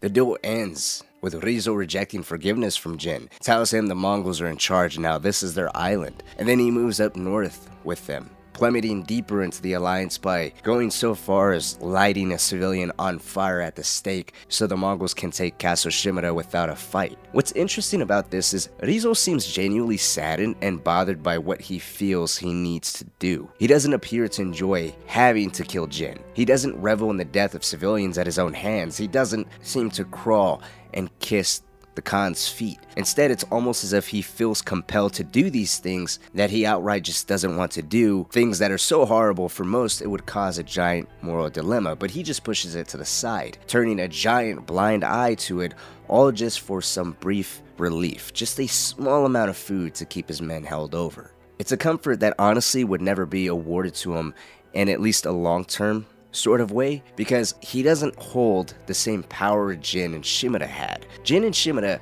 actually had power on the island. Being respected and well-known samurai, the populace would listen to them. Jin even had the support of the people of Yarikawa behind him, a dismantled clan that held no love for Lord Shimura or the samurai that served Lord Shimura, because he was responsible for putting the area down rather harshly during a rebellion they had led against him. Shimura was a Jitsu, everyone listened to him. On the other hand, not only was Jin a well-known samurai, but he was becoming bigger and bigger as the Ghost, and receiving more and more endorsement from the local populace. Ryzuo had no respect or power within the populace or natives of Tsushima. His usefulness came in two ways. The first one was implementing a small army that the Straw Hats essentially were. This was something that would obviously run contradictory to his actual intentions of what he had for the Straw Hats, which was keeping them out of fighting. His other usefulness was his personal connection to Jin. As the story progresses, the myth, the legend, the power of the Ghost continues to grow and eclipse anything the samurai have ever done. The Khan and the Mongols are prepared for a direct one-to-one battle with the samurai. They weren't prepared or ready to fight an enemy that was becoming more and more unpredictable by the day. And because he was becoming more unpredictable, that made Ryzuo's personal connection to him all the more valuable. But it's still a value that's banked heavily off of Jin. Ryzuo, I think, was always disposable. The way the Khan dangles food in front of him for his men, dragging him along to continue to do his bidding, I think speaks volumes for how much he really valued him as an asset. As time went on and more Ronin were committed to the cause of apprehending the Ghost and more Mongol soldiers were being killed via poison or stabbed in the back, the Khan pressures Ryzuo to finally kill Jin, who after all this time accepts the only way to deal with Jin is to capture him and convince him to switch sides. He tells the Khan that Jin is the most gifted swordsman on the island. No one can defeat him in battle. The only hope they have is to capture him and convince him to switch sides. An event that was successful, albeit a major mistake on Ryzuo's part. The Khan and Ryzuo set up a trap. Jin fell for it, he was captured, and was spoken to by the Khan. To the Khan's dismay, Jin continued to be defiant, holding out. And so, the Khan decides to send a message to Jin. A message that continued resistance would only result in more deaths that he was responsible for. Deaths that would begin with Taka, who is a close friend of Jin. Jin, in retaliation, along with Taka's sister Yuna, slaughter every single Straw Hat and a Mongol soldier in the area. Ryzuo, by allying with the enemy, backed himself into a corner. His men are all dead, he's an enemy of the state, and was left behind by the Khan to be killed by Jin. Ryzuo's last interaction with Jin before they have a showdown to the death, he says the Khan left him behind to collect the Ghost's head. However, seeing how the Khan was there at the start of the assault on the castle, the Khan had to be aware of the numbers against Ryzuo, and whatever remained of the Mongol forces that were also left behind as some sort of reinforcement for Ryzuo was insignificant. Even the Khan says himself, Jin is unpredictable and that makes him much more dangerous. He's an unpredictable enemy with a decent number of skilled swordsmen right behind him. If it was a fair one-to-one fight, it still had to be a little bit of a daunting task for Ryzuo to achieve. But this wasn't a fair fight, as all the reinforcements were virtually non-existent due to Jin poisoning all of them in one quick swoop. But nonetheless, Ryzuo said he couldn't defeat Jin, and he had already lost a duel before. He had to have seen no hope at defeating Jin or coming out of this alive by fighting Jin and the samurai that backed him and his uncle up. Makes one final plea to Jin's mercy, begs for forgiveness, and tells him to let everyone know that he was a spy working for the Ghost. Jin refuses. Taka's death will not go unavenged. He murdered Taka. And you slaughtered my men. I've lost everything.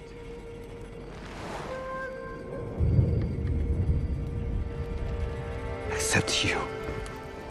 We can defeat the Mongols together. Ryzuo has no out and looks to Jin as a way to be lazily forgiven for all the death and hardship he has caused on others in exchange for his men. But that leads to one final question. If his men were all slaughtered by Jin, why did he continue to serve by the Khan's side? If his main purpose was to keep his men safe, keep them fed, and keep them out of harm's way, and yet they were killed because of the Khan's decision, did he stay by his side just because he knew he would be killed when crawling back to the samurai or his former friend? Well, I think it goes back to the Khan using Ryzuo as his ace in the hole. If we go to the cutscene where Jin is tied up and the Khan is attempting to reason with him to stop fighting, he not only appeals to Jin to save more lives, but he tries to make Jin feel unappreciated by his uncle. He says he lives in his shadow, and he knows what it's like to never reach your full potential. We settle for the scraps of their greatness, but we deserve to be legends. Your uncle said the same thing when I asked him to end this war. He refused to be your slave. I too have pride in family. And I know what it's like to live in their shadow. Why should we settle for scraps when we deserve to be legends? He is a legend. See? Your people will follow you. Join me and save them. You want to divide and conquer. You did it to Ryzuo. Not us. This scene provides more depth into the tactics of the Khan. He's very intelligent and is aware of who exactly he's speaking to. Feeding the Ronin, leading to Ryzuo, dropping his guard and eventually switching sides was just the start. Maybe he did have a conversation with Ryzuo after all, a conversation that wasn't too different from the one he has with Jin here. After he switches sides, Ryzuo starts to say Shimura would just march them off to their deaths. He has no wish of becoming a samurai anymore. He only looks after his men. Maybe it really was a cover. Maybe the Khan helped him understand that if he betrayed his friend and everyone on this island, he would become a legend in his own right. A legend that would no longer live in the shadow of his friend Jin Sakai. Let me know what you think. And like always, thank you for watching. Yarikawa has plenty of warriors, if their walls haven't fallen. I put down the Yarikawa Rebellion. Its people have no love for me. The rebellion of Clan Yarikawa against the rule of Lord Shimura on the island of Tsushima is one that appears to hold little significance in the overall story of the Ghost of Tsushima. Now don't get me wrong, if there was an exact moment when Jin started to become the legend of the Ghost, I would say Yarikawa was actually the exact time and place where he stepped into becoming the actual legend. It was the first time a decent number of civilians had seen him fight, moving in a way they all described as unnatural, as if possessed by a demon. And with the town and residents of Yarikawa still holding intense resentment towards Lord Shimura and all the other samurai who follow him, the Ghost was an enticing new leader to get behind. Jin was the blood nephew of the man they hated so much, and here he was using tactics and methods that would undoubtedly be frowned upon by his uncle. In a way, following Jin was also the perfect solution to them. He pretty much single-handedly broke the Mongol siege that was getting tighter on Yarikawa by the day, essentially saving them. And in some way, by following the Ghost, it would continue their defiance against Shimura. But that's not to say all of Yarikawa saw it that way. During the main story, we also don't get the full picture of what is going on here. Sadly, we don't know what Yarikawa looked like before the events of the game, but the time we get to this region, it's been heavily affected by the Mongol invaders, with many villages completely destroyed. It's one of the more ravaged areas in the game, which makes Yarikawa's fall from grace even more impressive. Before we get deeper into the state of Yarikawa during the game's story though, let's talk about the great Yarikawa before its fall. Yarikawa was the clan most known for their skilled swordsmen. The only other clan renowned for their particular skill is Clan Nagao, the same clan Sensei Ishikawa is known as a mentor for, which is fitting because he's the one Jin gets his bow from, and there are many stories surrounding Ishikawa's own skill with a bow, but I digress. Clan Yarikawa was known for training a generation of the island's best swordsmen. They became so skilled with the sword, they developed a family technique known as the Dance of Wrath, a move that was so lethal and so quick, it'll rip through an enemy's defenses.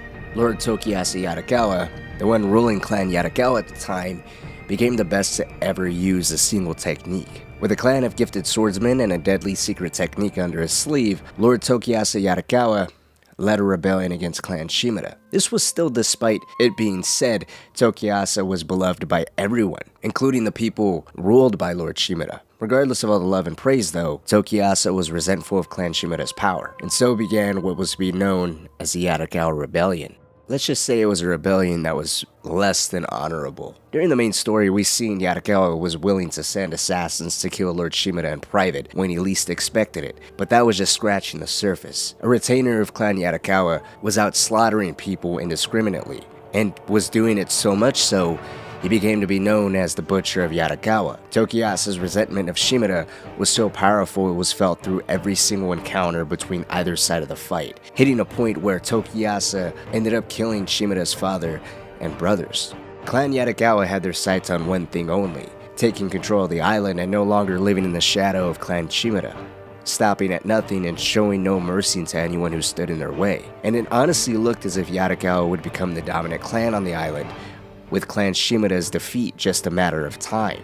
That is until Clan Sakai and Clan Adachi stepped in and came to Clan Shimura's rescue. With the intervention of these two clans, the tide of the rebellion turned. I'm assuming it became a numbers game at that point, facing the might of 3 clans, 2 of which granted the luxury of not suffering constant fighting. Yarikawa eventually crumbled, with the rebellion ending when Lord Shimura decapitated Tokuyasa. This created an entirely different set of problems though. With Tokuyasa's death and Clan Yarikawa's defeat, Shimura disbanded the clan. However, he didn't take control of the region, meaning Clan Yarikawa doesn't exist anymore, officially, nor do they hold any kind of power. But the region of Yarikawa is still ran by the family. Now the youngest son, Ujimasa, is in charge. Under his leadership, a new generation of people were raised in Yarikawa to harbor nothing but hate and resentment towards Shimura, and by extension, Clan Sakai, blaming both for the fall of their great clan and all the hardships that accompanied being branded as traitors, practically exiled. They were essentially locked in a time capsule. The love they had for Tokuyasa only became another intense, deep hatred towards Shimura, which led to the other major problem. In death, Tokuyasa became a deity, promising to exact revenge on everyone who played a role in the failure of Yarikawa's rebellion, giving birth to the mythic tale known as a spirit of Yarikawa's vengeance. Anyone who prayed to the spirit of Yarikawa, the spirit of Tokuyasa, and left some offering to it in old Yarikawa would have their prayers answered with a dance of wrath. With Yarikawa stuck in this perpetual mindset of hate and resentment, the Mongol invasion gave some of them the perfect cover to take one more chance on exacting revenge on Shimura, with 2 most notable ones. You were a child when Yarikawa burned, boy. For 15 years, I dreamed of cutting Lord Shimura to the bone. You won't live long enough to face him. The old man taught me the legendary attack before I killed him. Let me show you. Yasuhira Koga was a retainer of Clan Yarikawa and a fierce adversary of Clan Shimura.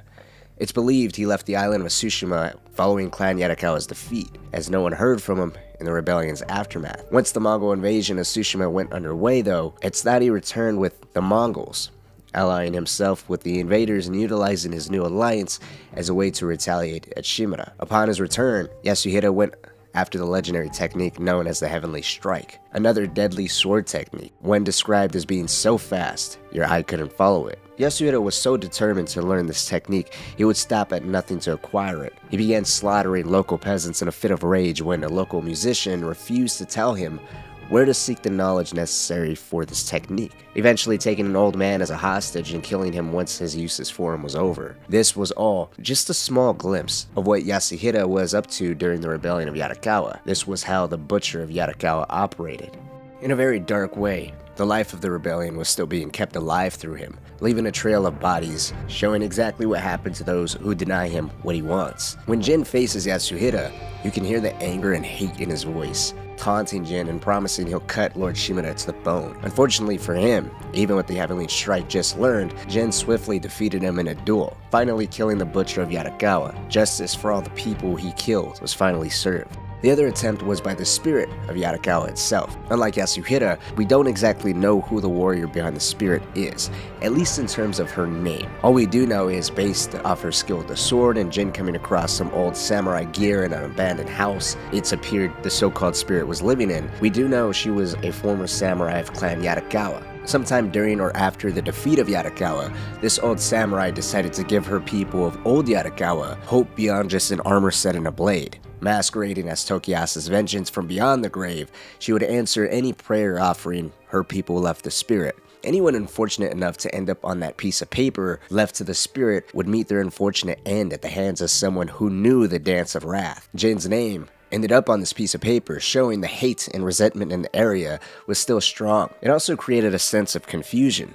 The clan was disbanded and the death of Tokuyasa ended the tradition of passing the Dance of Wrath down to another, which makes me wonder if this is somehow an inferior version of what the Dance of Wrath was meant to be. Either way, the people of old Yarikawa have not forgotten who their enemies were and who put them in this position. We can only imagine the level of dismay and sadness when the ghost was so much stronger than any belief in the spirit, killing her. And that's all we know as far as the Yarikawa Rebellion goes right now. It's honestly a very interesting part of the overall game. We see a little bit of it in the main story. When Jin frees Yarikawa, the people do agree to help Lord Shimura, although there is a condition. The condition is that their promising their allegiance to the Ghost and not to Shimura, which in essence could practically lead the entire island down another path of some type of civil war. The game ends showing basically a large number of people rallying to the Ghost's war cry that is virtually non-existent, but the fact that they're coming and supporting and following the leadership of the Ghost rather than the samurai is an interesting point that I hope is explored a little further in the second game, if there is a second game, and that can also lead to a little more tension between Jin and Lord Shimura, if Shimura is even left alive and that's considered canon. But let me know what you think down in the comment section below. If you want me to do some more Ghost of Tsushima videos, please let me know. Like always, taking suggestions, recommendations on anything you want to hear more of. Honestly, while doing research on this video, Clan Adachi sounds pretty interesting, especially if you follow the tales behind Masako. Anyways, my name is Cynic, thank you so much for watching, and I'll see you all in the next video. But while you were sharpening your sword, do you know how I prepared for today? I learned. I know your language, your traditions, your beliefs, which villages to tame and which to burn. The invasion of the Japanese island of Tsushima was a very well planned and calculated attack. Prior to officially making contact with the island's samurai clans who would inevitably rally to the defense of their home, Khotun Khan studied his enemies. He learned the ways of the samurai. He studied the perceived code of honor, how they conducted themselves on the battlefield, how they delegated over the island and its people, and, possibly most importantly, which villages would resist or aid in their invasion. Almost immediately after making contact with 99% of Tsushima's samurai forces, the Khan and his army insulted them, disrespecting the corpse and traditions of a duel by immediately lighting Aranobu Adachi on fire and swiftly beheading him.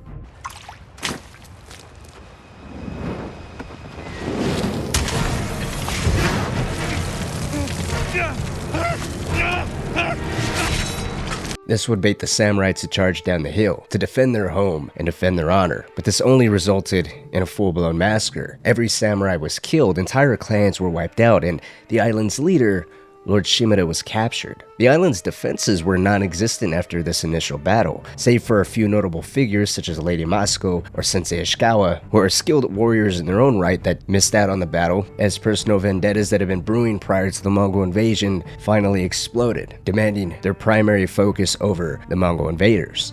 Outside of those two, the warrior monk Norio might have had the best opportunity to resist, albeit for a short period of time. Without any proper aid, the monks themselves would have been quickly overrun, falling to dissension and internal disagreement on whether if they should be fighting against the Mongols or not. Besides those three, the only remaining enemies the Mongols would possibly have had to deal with was the clan of Yarikawa, who was resisting to the north. Yarikawa itself was an anomaly on the island. It was shunned and exiled by Lord Shimura. They weren't even called upon to help in the Battle of Komoda Beach. Hate from Lord Shimura to the people of Yarikawa and the people of Yarikawa to Lord Shimura ran deep. So deep that even during the events of the game, as Shimura was freed from captivity and ready to lead an assault to take back the island from the Mongols, the past treachery of Yarikawa and Shimura's brutality in putting down the rebellion from over 15 years ago was a constant barrier, one that was only saved by Yarikawa having the ability to put their faith in the Ghost, and someone who had a mutual goal in mind as Lord Shimura, thus securing the support of Yarikawa not to Shimura, but to the Ghost. But going back to the Khan, for an army to have a numerical advantage, flexibility in tactics and overall strategy, as well as a deep understanding of the enemy they're invading, the invasion should have been a resounding success, especially after wiping out the island's entire main defense. But it wasn't. So what happened? Today we're going to be going over why. How the Khan, in a twist of irony, fell into the same trap he expected his enemies to fall into. He didn't expect the samurai, any samurai, to operate outside of their strict code. If you fight them within that code, you're fighting on the enemy's territory. But if you understand that code, and your enemy's strict adherence to it while engaging outside of it in a new and unfamiliar way, you'll dominate them. The Khan's confidence in their samurai's over-reliance on that code would be the Khan's downfall, suffering the same kind of predictability he believed his enemies would suffer from. Unless you join my empire's fight for peace. You don't want allies. You want soldiers to overthrow the shogun. Now to begin, we must first look at the Khan's plan for Tsushima. Tsushima was never a war of conquest, or dominance was never the actual goal. Tsushima itself was actually a means to an end. The mainland island of Japan was the real goal. Khotun Khan wanted to invade Japan, with Tsushima being a perfect start. It would personally introduce the Khan to Japanese culture, politics, and history. He had already enlisted spies before his invasion to better understand the obstacles he would undoubtedly face on the island, but no matter how much information and knowledge was passed through to the Khan and his forces, there was still one major thing the spies couldn't provide his army with, and that was actual experience fighting Japanese forces, specifically the samurai. Tsushima was also intended to be a place of recruitment and resupply for the Mongol army before its massive invasion of Japan. It's this reason why Khotun Khan invaded, and why he would appear to attempt to reason with Lord Shimura throughout the game's story, trying to appeal to his honor or sense of responsibility over the people of the island. If Shimura would surrender and tell the island to quit its resistance, then less people would be killed. There'd be less pillaging, less plundering, less death and chaos. Something the Khan would hope would satisfy Shimura, and on the flip side of that, he can turn around, display himself as the liberator and benefactors of the island of Tsushima, and begin to recruit for the bigger invasion ahead of them. It would have been perfect had everything gone according to plan. It was great to resupply, to recruit, and to gain experience for the army. Strategically, it was a solid plan. However, tactically, a few errors were made that I think in the long run cost the Khan dearly. The biggest one would of course be Jin. The Khan horribly underestimated him, and the Khan actually has a pattern of recognizing someone as a threat and trying to get them to submit, which I'll show in just a second. But to be fair for the Khan for a second, Jin himself is a little bit of an oddity as it is. You can't really account for his survival at both Komoda Beach and Kazu Kanada, nor can you account for how these series of humiliating losses would make him resort to new ways of fighting. New ways of fighting that he probably would have never adapted to had it not been for the help of Yuna. Those things you can't really plan for. What you can plan for is if the objective of the war changes, if the rules of engagement change, and if the lines now become blurred. As Jin's legend as the Ghost grew, it divided the people of Tsushima in terms of recognizing who to follow. The Ghost was gaining support and favor of the people, slowly transforming the war into a war of freedom, patriotism for the island of Tsushima, the defense of their home. The Khan, meanwhile, still recognized Shimura as the proper leader. The war he was fighting was based on tradition and honor, the pillars that dictated Shimura's leadership, who the Khan still recognized as the proper leader of Tsushima. So in the Khan's eyes, Shimura was the key to ending all resistance and gaining a pool of recruits. But as Shimura withered away in the Khan's captivity, Jin was gaining support by any means necessary to save his uncle. The Khan was aware pretty early on that Jin had survived their encounter. He also knew Jin was beginning to break his samurai code. Reports of his men being stabbed in the back and witnessing unconventional fighting were beginning to flood in. But instead of trying to make any kind of contact with Jin, or recognizing how dangerous someone with the swordsmanship of a samurai but the unpredictability of his own forces could really be, the Khan would instead use Jin's deviation to try to get Shimura to finally break and ally with him. He would use the safety of his people. The sooner he surrenders, the less death the people of Tsushima would suffer. When that doesn't work, then he would use Jin's honor as a leveraging tool. It's not until the legend of the Ghost has reached the point of no return, recruiting the people of Yarikawa and killing the Khan's best general, Tomoe, does the Khan finally acknowledge how dangerous Jin is. But at this point, it's too late. The Khan had already insulted Shimura by repeatedly believing Shimura would turn against the people of Tsushima, then leaving him to starve in the walls of Kazu Kanada, while he heads north to overtake his ancestral land, taking up Castle Shimura as his personal stronghold. The Khan does nothing but reinforce Shimura's resolve for the fight against him. Meanwhile, Jin's resolve would too double down after the death of Taka. I too have pride in family. And I know what it's like to live in their shadow. Why should we settle for scraps when we deserve to be legends? The Khan made a big mistake in solely looking towards one person as a way to achieve his goal. Shimura would be given a fair hand followed swiftly by brutality, initially being offered a chance to end all bloodshed by just surrendering on Komoda Beach. And then when Jin goes to face the Khan aims to break Jin as a way to make Shimura give in. It's his punishment for his resilience. It's a tactic the Khan would later repeat and use against Jin when he couldn't appease Jin the same way, freeing Taka and offering the Ghost's head in return for his freedom. Your friend died for you. Now I must find another. And you must choose again. Taka would bravely defy the offer by attacking the Khan, who would then just swiftly kill him, and coldly tell Jin more people would die so long as he refuses to give in. These instances do nothing but offend the people who are dangerous if set free. Shimura, after his liberty was granted by Jin, managed to contact the Shogun for reinforcements. Jin, who was allowed to live during the encounter where he was tricked by Ryzuo, did nothing but become more angry and bloodthirsty against the Mongols and the Khan for killing Taka. It's as if the Khan aimed to teach these people a lesson who he deemed incapable of properly getting him back, severely underestimating his enemies. It almost makes me wonder if he looked at the people of Tsushima as below the Mongols. As the Khan made attempts to divide Shimura and Jin between each other and the people they aimed to serve, he would offer Shimura women, money, power, the opportunity to bring peace to Tsushima and then rule mainland Japan as the Khan's right-hand man. When he captured the ghost, he alternatively would appeal to Jin's pride and family. He understands the love and loyalty he holds for his uncle, but aimed to use the ways of the ghost, the increasing myth of the legend, and the methods the legend implements that will only continue to disappoint his uncle as a way to drive that wedge, to tantalize Jin to switch sides. I felt it was important to point that out because it gives insight to how the Khan may have managed to secure the one traitor that he did, that being Ryzuo.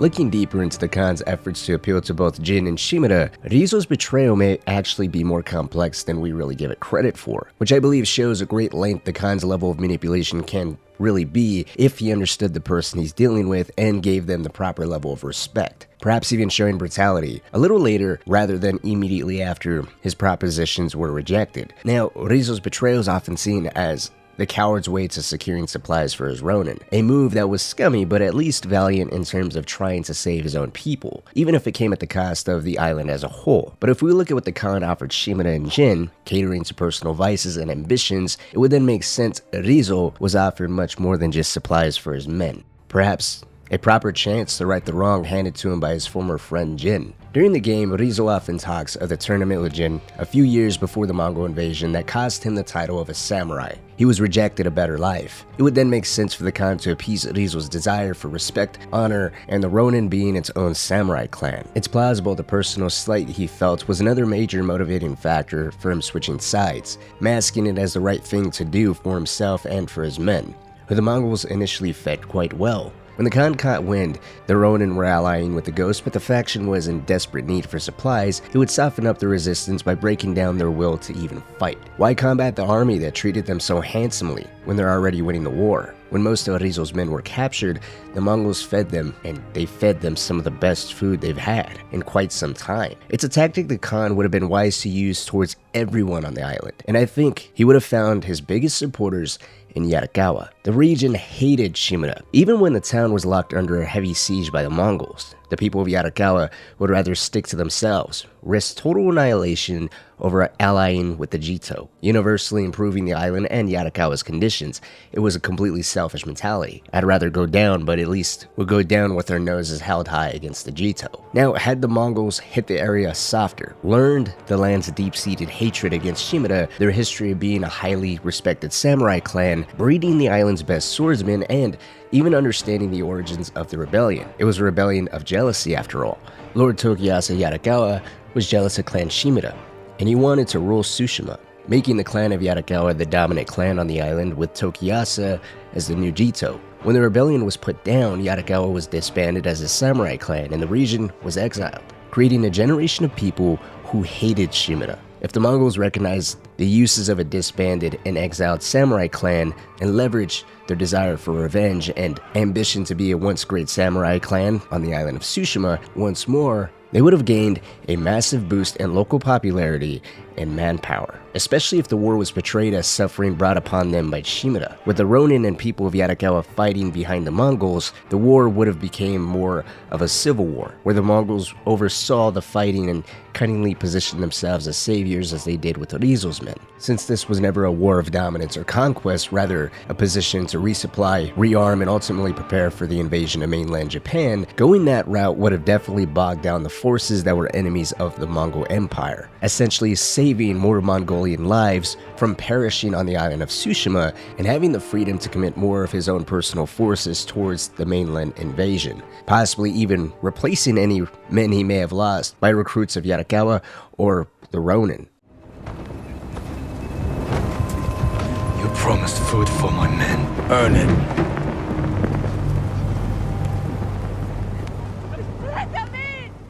From the treatment of Ryzuo, forcing him to kill his fellow islanders as a way to earn the food he desperately wants for his men, forcing him to endure the shame and regret he may have as a traitor, to the failure of recognizing Yarikawa as a potential ally, and blundering other traitors such as Tomoe, possibly the island's most skilled archer who was teaching the Mongols Sensei Ishikawa's way of the bow. She was practically training an entire branch of the Mongolian army that would be damn near unstoppable in terms of archery. She went on to show them how to isolate entire towns, how to put them under siege with just a few well-placed archers, and the way to engineer better arrows. Arrows that were a Japanese and Mongolian hybrid. She would create training camps, and eventually the Mongols would betray her, prematurely making her another enemy of the Mongols before her plans of strengthening their forces were even complete. Finally, the insult and underestimation of Shimura's will to resist and Jin's ever-continual deviation from his code, becoming an entirely different beast the Khan wouldn't be able to properly gauge or defeat, was all recognized at a time when it was ultimately too late. The Khan would be able to establish connections, and at times it did seem like he was flexible enough to make certain alliances work, but they never properly panned out. Maybe Tomoe and what Tamuge did at Yarikawa, offering not a chance to become an ally but a chance to just spare themselves from death and destruction, were occurrences left outside of the Khan's knowledge, signaling either an issue amongst the Mongolian hierarchy in terms of communication or a level of overconfidence in his men, allowing them to do as they saw fit at a moment's notice but being aware of what the overall goal of Tsushima ultimately was. Whatever the case, the Khan's rigidity in his plan and preconceived notion of the enemy he was facing resulted in the birth of the island's greatest legend and the death of the great Khotun Khan. Call for reinforcements. I didn't nurse you back to health to watch you throw your life away. Why did you save me? I couldn't leave you to die. I need your help.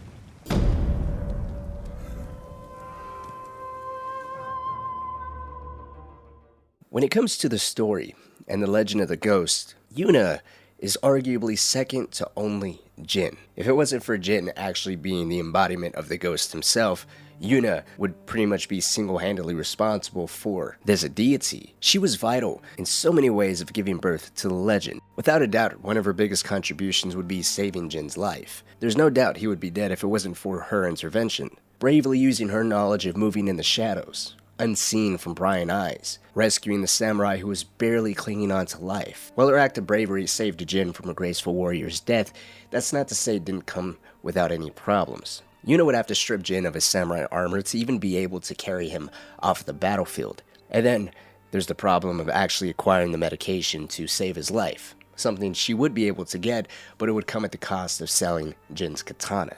What about the way that she moved? Yuna would slowly reveal not only her intentions of saving Jin were incredibly selfish, she needed Jin's help in order to save her brother Taka, who was taken by the Mongols, but it was clear there was something problematic about her, and that was Yuna was a thief. It didn't take long for Jin, after some time of coming to realize this about her.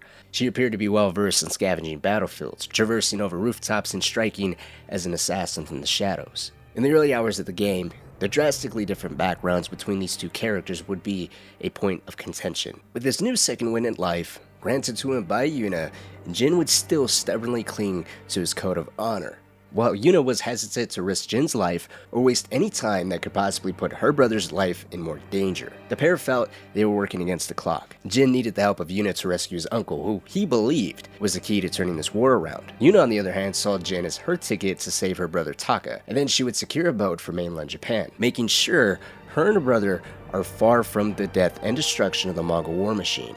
It's a selfish motive, but it's an admirable one. As we'll see, Yuna, much like Jin, is all about family.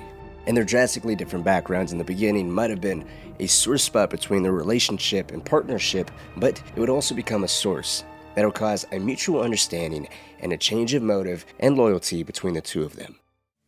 You forgot what it's like to fight someone stronger than you. To feel weak. Sometimes when you're staring death in the face, you have to do whatever it takes to survive.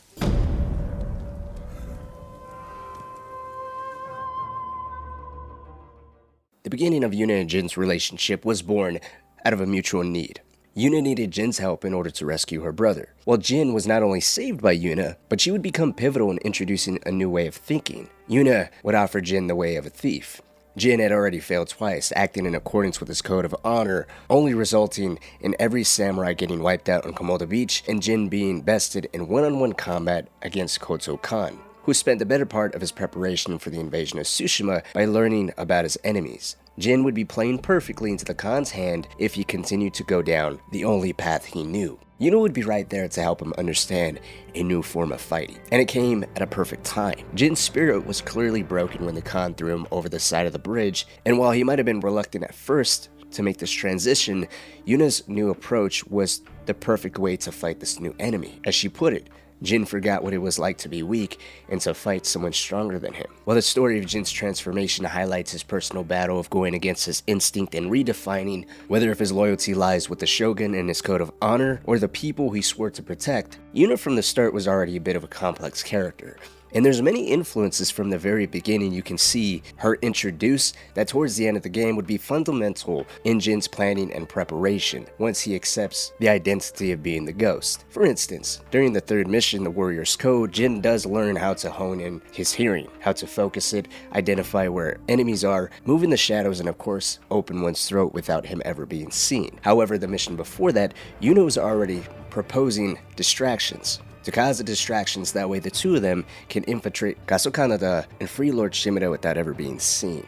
She was pitching alternative methods that don't require you to walk in through the front door and attract everyone immediately to you, an approach that was very much welcomed in the wake of Jin's most recent failure. This would not only help Jin recover from such a devastating position of all being lost, giving him the methods and proper support to be able to accept this new way of fighting, but Yuna would go a step further, and giving Jin and the people of Tsushima something and someone to believe in, the Ghost. After Taka was freed thanks to the combined efforts of Yuna and Jin, the pair would clear the nearby Forge Komatsu of any Mongol warriors. This would allow Taka and Yuna to repay Jin for his aid in Taka's freedom by forging a tool to help Jin scale the walls of Kasukanada and free Lord Shimura from captivity. While Taka and some other civilians take refuge in the forge, they would witness firsthand Jin hold off waves of Mongol warriors alongside Yuna. Taka would comment how he's never seen a samurai fight the way that Jin does, to which Yuna would then spin the tale that Jin is no ordinary samurai. He's a vengeful spirit back from the grave, who's here to slaughter the Mongols. I've never seen a samurai fight like that. It was nothing. You are more than a samurai. He is a vengeful spirit, back from the grave to slaughter the Mongols.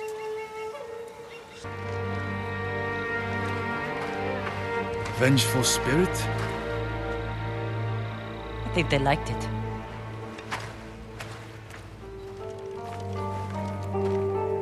In a time where all seems lost, where all the samurai have been completely wiped out and the entire island of Tsushima is naked of any type of defenses, and these people were just moments before at the Mongols' mercy, this had to be the sign of true salvation. Yuna added an otherworldly element to a war that seemed lost. The moment at Komatsu Forge, she would strengthen the resolve of so many people here. A myth was birthed through the actions of Jin, but if it wasn't for the tale Yuna spun, these actions would have just seemed as modest. Just another samurai doing his due diligence, and there's nothing more, nothing less to that. And it was one that she simply did not have to create. She could have very easily dismissed the whole back and forth between Jin and the civilians and commented on how her debt to Jin was technically now paid. So long as Taka crafts the tool to help Jin out with freeing Lord Shimura, then she can move about her way. And that's something Jin himself was even expecting, as when she's there, ready to fight alongside him to free Lord Shimura, he's surprised.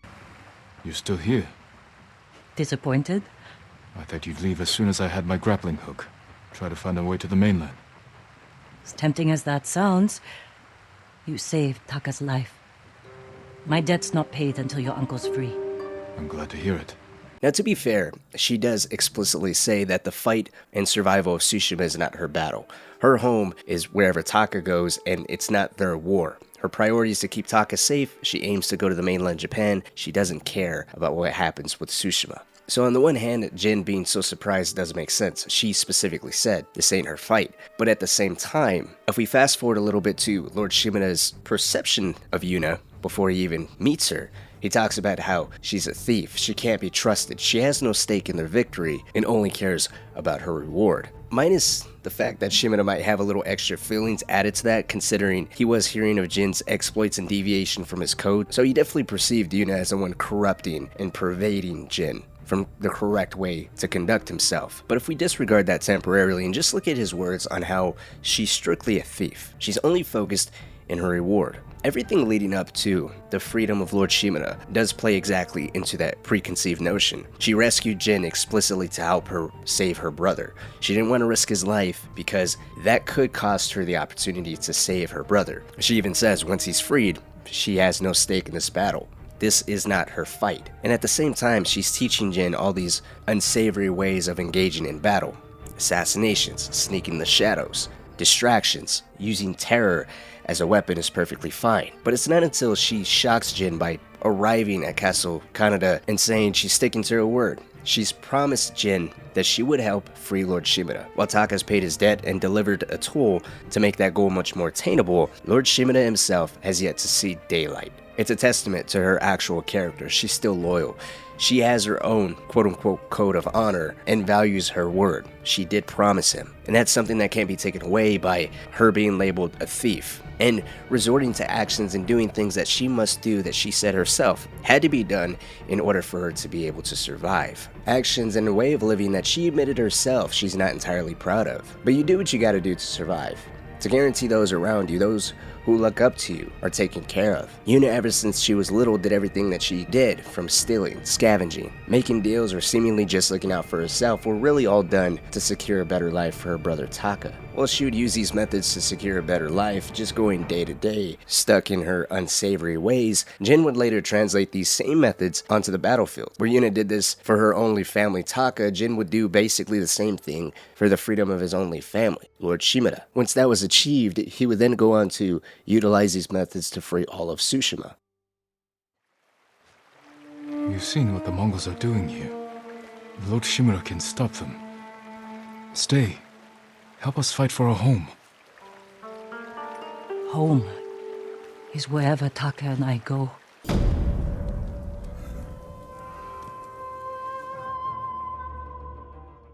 I think it's important to focus on the relationship between Yuna and her brother Taka here. The tunnel vision and desperation to save her brother in the early hours of the game contributed to her coming off as one-dimensional, or the exact way Lord Shimura would typically view a thief. One who cares little for anything other than their desired end goal, no matter how noble that goal might be. Given her contribution in establishing the legend of the Ghost, that's the furthest thing from the truth. Yuna had to have known the importance of having someone or something to look forward to put your faith in anything that'll help you keep moving forward. An insight she undoubtedly learned as a kid. While not every single detail is known about her and Taka's earliest of years, what we do know is that her and Taka's childhood was far from comfortable. Their mother was an abusive drunk who would often take her rage out on both of them, but most of the blunt of it went to Taka. Yuna, the overprotective sister that she was, would begin to make efforts to help Taka avoid more abuse at the hands of their mother. The pair would wander out Yarikawa during the worst episodes of their mother's blind rage, while Taka would hunt down crickets, keeping his mind preoccupied. Focusing on something else other than the torment his mother would unleash upon them as soon as they got home. The two children would stay at the home until one day their mother, in a drunken rage, would break the arm of the then 6-year-old Taka. This would compel Yuna to run away with her little brother. The two of them would head northwest to the area of Atsuna, just in time to avoid the death and destruction of the Yarikawa Rebellion. But as they say, out of the frying pan into another. While on the run, the two of them didn't have to look over the shoulders wondering if they'll be suffering the wrath of their mother, but they did struggle. No steady source for food, water, or shelter, Yuna would begin to delve into the life of thievery to keep the both of them comfortable and fed. Around this time, Yuna would make the promise to herself and her brother that he will live a life of happiness and comfort. So long as Yuna's around, that dream would be achieved. It's the very reason why, during the main story, she was so determined to flee to the mainland of Japan. The war wasn't her concern. Making sure Taka was alive and well was, and that could only be achieved on the mainland, from her point of view. But understandably, with the two of them as just young children, life was rough, and sadly it was only going to get a little more difficult. It was during these days, at some point in time, Yuna would make contact with a man by the name of the Black Wolf. He offered Yuna a place to stay and gave her food. She would ask the man if she could bring her brother, to which the kind stranger happily supported the idea. Sometime later, this wolf in sheep's clothing would get the two children drunk and force himself on Taka while Yuna watched. When he was done with the pair, he would sell them off to the Mamushi brothers who ran a slave farm. While it's not clear if Taka could recall his time at the Mamushi farmstead, Yuna clarified he was too young to remember what the Black Wolf did to him.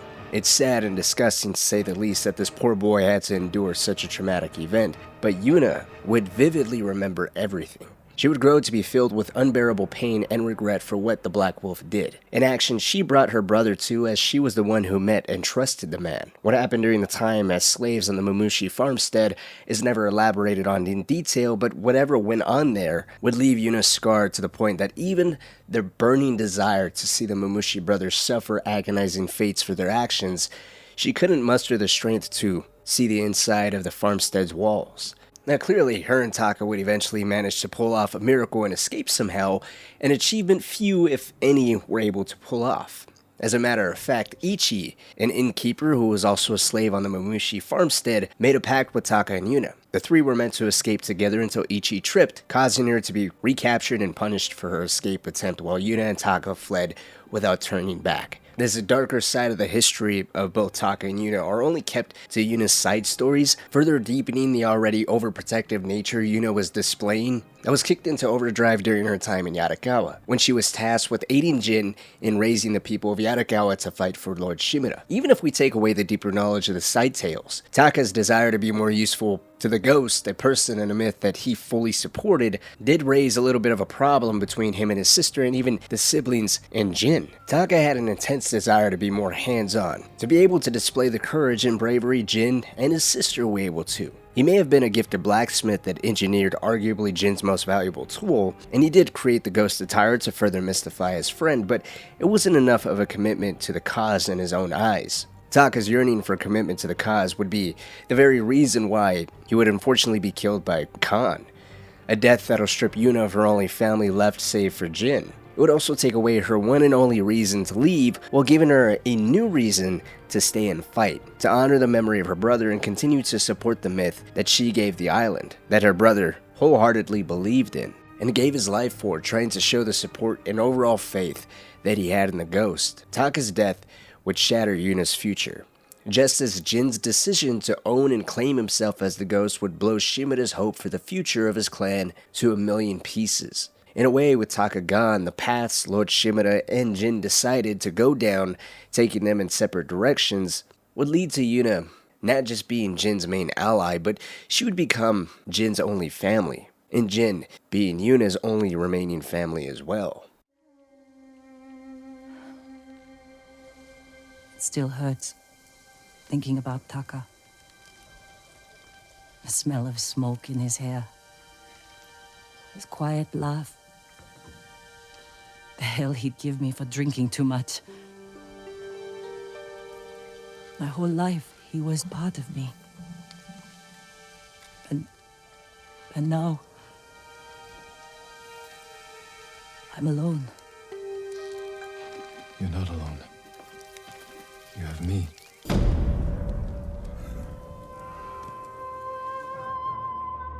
By the time the story of the Ghost of Tsushima draws to a close, Yuna and Jin's friendship is deep. It's mutual support and understanding. Jin gave up his path as an honorable samurai to do what he believed was right. Yuna resorted to a life that would be hers and Taka's best chance at having a decent to normal life. With the samurai code thrown away and Taka killed, Yuna and Jin ended right back in the position they were at the start of the game, one of dependence on each other. Albeit now it's much deeper. It's not one out of obligation because she saved Jin's life or out of desperation because she needs Jin's help. They genuinely trust one another, and she's shown she's much more than just a thief. Besides her essentially creating the ghost, she was vital in raising the forces of Yarikawa to help support Lord Shimura, which would then become the main army behind the ghost. Yuna would also be the one to secure support from a band of archers in the north once Jin no longer had the support of the samurai. She would also be the one to track down the Khan. In the final assault on the Khan, she would secure the Hwachas and position the men to deal with the main Mongol fleet, while Jin snuck in and dealt with the Khan himself. For all of Lord Shimura's dismissal, all the resentment of what she was, where she hailed from, and her perceived negative influence on Jin, it's extremely difficult to not argue she wasn't a very important part to the downfall of the Khan and the myth of the ghost. If it wasn't for her, he may well have gotten off the island. To finish this, when Jin is on the island of Iki, he hallucinates having Yuna appear on the island as his support. It's a tactic the Eagle uses on people to create a false sense of security, to have them open up and betray valuable information. If Jin's hallucination of Yuna being there isn't proof of just how much he's come to love and trust her, then I don't know what else is. I was so dedicated to my study, I never made time for a family. Tomoe was to be my heir. Her crimes, I could not forgive her. No samurai would. I devoted my life to the bow. The life it gave me was remarkable. But the life it took from me, family is more important. Blinded by anger, burning with revenge, regrets, and forgiveness with the hope of saving one's legacy, that would summarize the tumultuous relationship of Sensei Ishikawa and his would-be adopted daughter turned traitor, Tomoe. The series of tales following Ishikawa and his last student is one surrounding mistrust, deception, and inability to properly trust again, and sadness. Today we're going to be going over the legacy of Sensei Ishikawa and how a life of resignation and shame by sheer chance would place him in contact with a young peasant by the name of Tomoe, a young girl who displayed a high level of raw skill with the bow and a determination to learn from the once revered master. This raw skill and determination gave Ishikawa a chance at redemption, a second chance to recover from the damage done to his reputation by his previous student, a chance for Ishikawa to have the way of the bow and his own personal legacy carry on. Unfortunately for him, history would have a funny way of repeating itself. The last student I trained before her was Hironori Nagao. Hironori learned from my example. He led a rebellion to seize the clan. As his teacher, I could never be trusted again. Now before we talk of Tomoe, we should begin with Sensei Ishikawa, a talented archer. Ishikawa would go on to develop his own famous technique of archery he would describe as the way of the bow. Through his unique methods, Ishikawa's military exploits and skill with the bow became legendary, eventually catching the eye of the samurai clan Nagao, who would employ him to teach his way of the bow, beginning with his very first student, Hidenori Nagao. Hidenori was a very skilled samurai who would go on to master Ishikawa's way of the bow, shaping him to be a very skilled archer. As Ishikawa puts it, Hidenori would eventually learn from his master's example. Hidenori became prideful and callous. He would go on to feel he deserved to be the head of Clan Nagao. Hidenori would lead a rebellion against his clan, implementing the way of the bow to give himself an advantage over his allies turned adversaries. Hidenori's rebellion would be put down with Hidenori killed, but since Sensei Ishikawa was his mentor, he too was punished. Ishikawa's services of Clan Nagao were immediately ended. They spared him death through complete shame by at least allowing him to resign from his post. With his resignation and well-known mentorship of Hidenori, Ishikawa would never be trusted again. He had a part in the rebellion as most of them saw it, even though he never directly contributed. So, Ishikawa took what little honor he could salvage from the ordeal, settling down just outside his childhood home of Hiyoshi Springs. Ishikawa would go on to live a life of seclusion, keeping to himself, refusing to teach ever again out of shame and regret for his contribution of Hidenori's rebellion, even rejecting teaching Jin at one point. He believed the way of the bow should die with him, a death suitable for a legacy as stained as his. This is how he would live until one day a peasant girl turned up with her makeshift bow. She demanded the skilled archer teach her the way of the bow. Refusing to oblige Ishikawa's request for her to leave, she would instead sink arrow after arrow into Ishikawa's targets in defiance. This would intrigue the old master. He never seen talent quite like hers. He described her as a prodigy and would decide the way of the bow would have to live on. This was a sign to continue teaching his legacy. If it was to resume with anybody, it would resume with this young peasant who was named Tomoe. Tomoe, as Ishikawa put it, would become his greatest student. He quickly invested everything he knew into her, military tactics, the importance of surveying the battlefield beforehand, how to control crossroads and keep an entire town under siege with just a few well-placed archers. She would learn to live by her sensei's motto, one arrow, one death. Devouring every lesson her master had to teach, Ishikawa would grow to get close to Tomoe, ensuring she knew everything he did, including why it was so important for him to break his vow of never teaching again,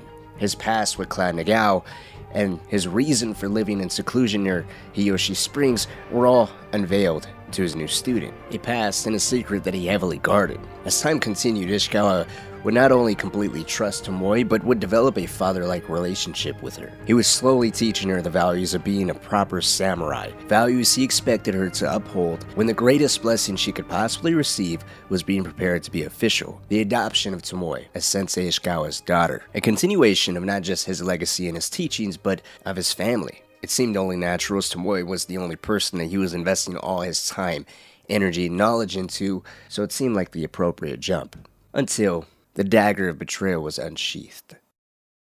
I demand an answer. She attacked me. Not bandits. Tomoe. Why? She has no idea what it means to be samurai. You drove her to the Mongols. Do not judge me. Do not lie to me. Ishikawa was training Tomoe in both the ways of the bow and how to act as a proper samurai.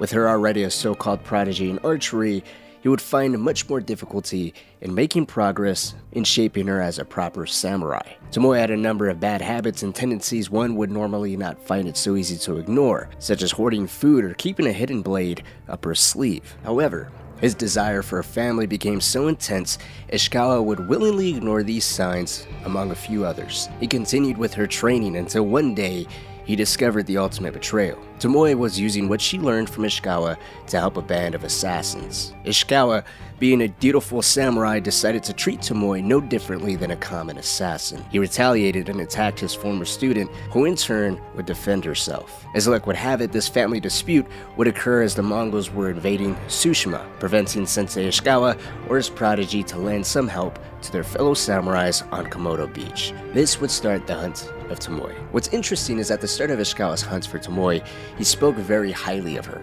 Her skill was something he was always sure to compliment, but during the first few tales, he spoke as if she was a beloved student that had just happened to go missing, seemingly completely omitting that she had attacked him. It was almost as if he was the one that regretted his actions. Over time, that affection would transition into absolute obsession of hatred though. Tomoe would become a turncoat, teaching the Mongol invaders who captured her Ishikawa's very secretive way of the bow, as well as his valuable military tactics such as isolating and besieging towns with as little archers as possible. This would help ensure she was valuable to her new rulers, promising some sense of freedom for her, but she was also sure to keep the entire thing quite personal. Tomoe would soon target Hiyoshi Springs, a town that holds little military significance, with the terrain even favoring the town's defenders. The importance to it was simply Ishikawa was born there. A successful seizure of the town would result in the humiliation of her former sensei. Ishikawa, knowing very well Tomoe's thought process, was willing to take a gamble.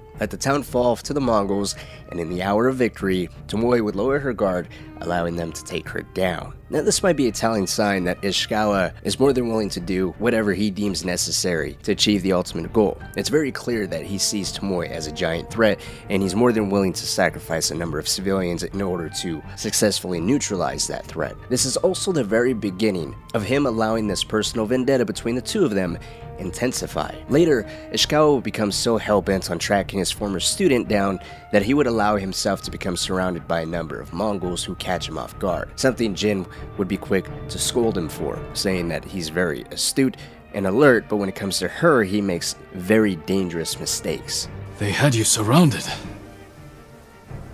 Tomoe taught them well. That's not why they outmaneuvered you.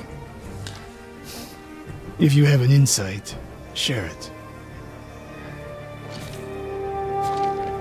You didn't notice them because you were too focused on finding Tomoe. Even I make mistakes, Sakai.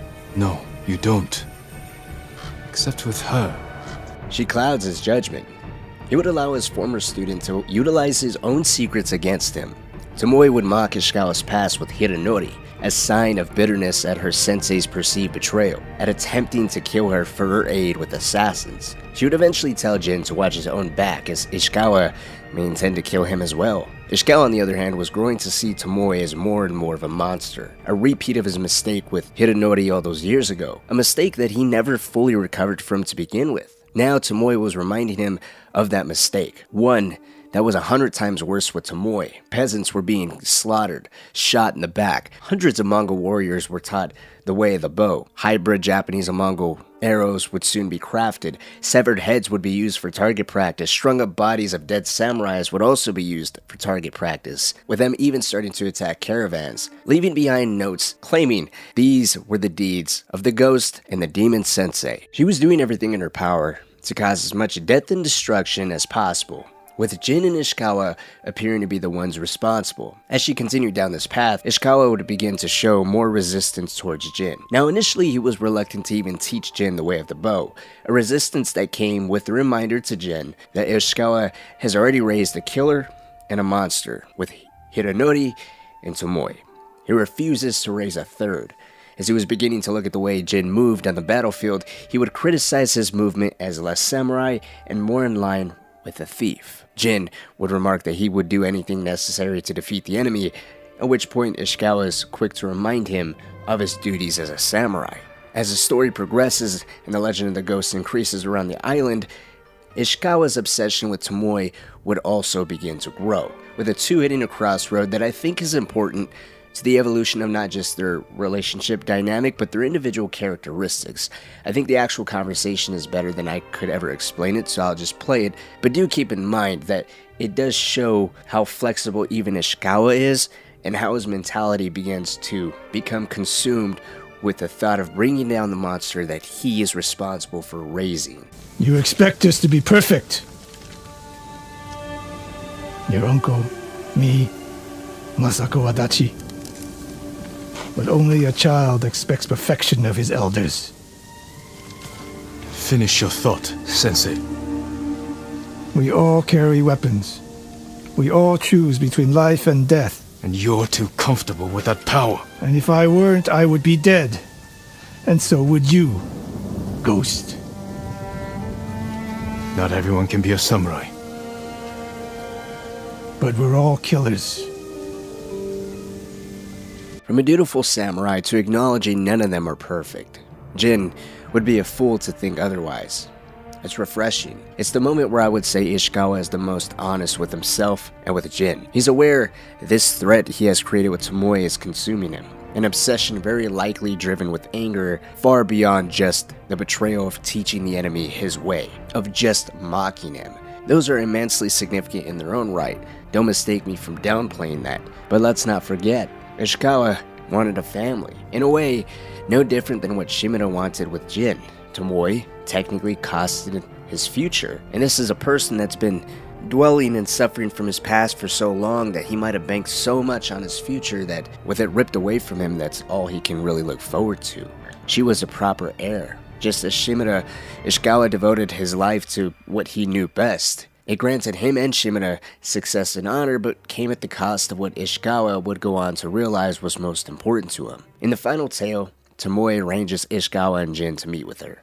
To help her take down the remaining Mongols she helped train who have betrayed her. The tale displays just how difficult it really is to pinpoint who was right and who was telling the full truth. On one hand, Ishikawa acted pretty heavily when it came to his sense of honor and duty as a samurai, simply because of Tomoe helping a band of assassins, which is never really specified how she helped them, just that she utilized the teachings of Ishikawa to help this band, and she was punished by Ishikawa by him trying to kill her. She would then go on to attack Ishikawa in self-defense, get captured by the Mongols, and then she would claim that she taught her way of the bow to guarantee her freedom. She did kill captives, claiming they were tortured and it was a quick, painless death. Even if that was the case, she did go on to kill caravans of civilians going around the city, and of course teaching countless of Mongols Ishikawa's way, on top of promising the Khan the head of the ghost and the head of Ishikawa. Tomoe is clearly a person driven more by revenge than anything else, as that was her driving factor to help the Mongols to begin with, even if it was for her freedom. She did still intend to capture Hiyoshi Springs for her sensei's humiliation, not to mention sending a mocking message about Hironori's rebellion and burning the banner of Clan Nagao. Had the Mongols not betrayed her, she most likely would have continued her work alongside them, or perhaps would have seized a boat to venture to the mainland as she does. It's difficult to say. What we can say is, arguably the crimes that she committed still weren't really punished. She was allowed to go. Ishikawa had an opportunity to deal with her as she fled on a boat to mainland Japan. But a final farewell note and show of appreciation of everything he had done for her was enough for him to forgive her. She was his daughter. I am grateful for your teaching and for the chance to fight by your side a final time. I have been your student. I would have become your daughter. But the way of the bow is behind me now. Ishikawa would go on to warn Jin to not make the same mistakes he has. Family is everything, and his honor, his dedication to the way of the bow, costed him his final chance at that. Don't let the ghost consume him, as his sense of duty pushed his daughter into the arms of the enemy. We will avenge your brother, Norio. All the monks who died here. I don't seek revenge, but I will fight for peace. War brings out the worst in us. The unimaginable levels of death, destruction, and personal losses fuel a side to us we never knew existed. It'll challenge our beliefs, morals, ethics, values, and our resolve. It's quite difficult to hang on to the life and the person you once were before the sounds of war barreled its way into your life, toppling everything you once knew. Seldom do people end up unscathed, returning to themselves the moment peace washes back over them and their loved ones can hopefully rest easy, either in a respectable grave or at their ancestral home. The main stories of Ghost of Tsushima all serve a purpose. At its core, they all aim to teach Jin a lesson. Lady Masako, for instance, sacrificed her honor, throwing it all away in the most extreme effort to avenge her family, caring less for what she considered important before everything was taken from her. All she wanted was the blood of the people responsible for her pain spilled by her own hands. I think she's a cautionary tale to not get consumed by revenge, as she's at the mercy of her own emotions, and we see Jin throughout the story of Ghost of Tsushima give in to his emotions from time to time. Sensei Ishikawa's tale of hunting down his rogue student Tomoe would result in him confessing to Jin he regrets never investing in creating a family for himself. All he has, all he ever had, all he'll ever be, would be defined by the way of the bow, allowing it to consume him. Tomoe was a product of his success, the one chance he had at a family, and now, because he chose to commit to his honor and teachings, he pushed away that one chance of becoming more than just his body of work. Ishikawa's tale gives Jin a taste of what would happen should he let the legend of the ghost consume him, and the code of conduct of how he operated on the battle dictate the way that he lived his life beyond just serving those that he swore to protect. He must be cautious to not let the ghost take over his identity and he becomes nothing beyond that. Norio, the warrior monk from Cedar Temple, too has his own lesson to share. While his journey does end in revenge and anger, I think Norio's journey has the lesson to never lose focus on the mission, on your vision, who you are, and not to let the most horrible experiences change that, no matter how unimaginable the pain it will bring is. Everyone who rode south from Cedar Temple, all gone, except me. They deserve to live. I'm the one who should be dead. Norio's tale begins with regret and uncertainty. He's the last of the warrior monks who traveled from the north to provide aid to the southern part of the island that was suffering from the Mongol invaders. He details how, on their journey, they were slowed to a crawl by a brutal storm, so they took up shelter in a farmstead to rest a few hours. This moment of reprieve from the hard ride was short-lived, though, as he awoke to screams, and the main house of the farmstead engulfed in flames. A band of Mongol raiders had caught the monks by surprise, who were all taken in chains to Kanada. While they were in captivity, the monks would be kept in a shallow pit, starved and tortured, until one by one, each monk would be taken out of the pit, tortured and killed. Some even burned to death. All of these horrible actions would be committed within earshot of the rest, who were apprehensively waiting for their turn as they stayed huddled in the darkness of the pit. When it came to be Norio's turn to be pulled out, his brother Enjo, the hero of the warrior monks, his achievements in bravery and success in securing the safety of those he swore to protect, earned him the title of the Guardian. Enjo was the most revered and ultimately the leader, and he sacrificed himself to save his little brother, Norio. With Enjo's death, Norio patiently waited for his turn, until, in a turn of events, he was freed by Lord Shimura and Jin. With this freedom came a sense of hope, fueled by a dire sense of urgency and a touch of survivor's guilt that'll slowly get a little worse. The Mongol invasion now grasped every corner of Tsushima. All the warrior monks save Norio were killed, and all the monks who were still alive were in disarray and completely vulnerable. With each of the island's temple status unknown, Norio would set out to unify them, beginning with Akashima village. The village was spared by Mongol pillaging by the actions of the monk's most skilled healer, Hochi. Hochi, while only in a few missions and has a small on-screen presence, does a great job at exposing the culture within the monk society. He demonstrates what would be considered the typical monk mentality, to offer resistance by way of helping, by strengthening one's faith and helping save lives instead of taking them. Norio shares Hochi's view on warrior monks being driven by anger and hatred, while he implies Hochi's refusal to offer armed resistance is a coward's way, putting others' lives in danger. What's the problem? Mongols are gathering nearby, preparing to strike. We should evacuate to Castle Canada. Evacuate and the Mongols will hunt you down. Not one of you will live to see Canada's walls.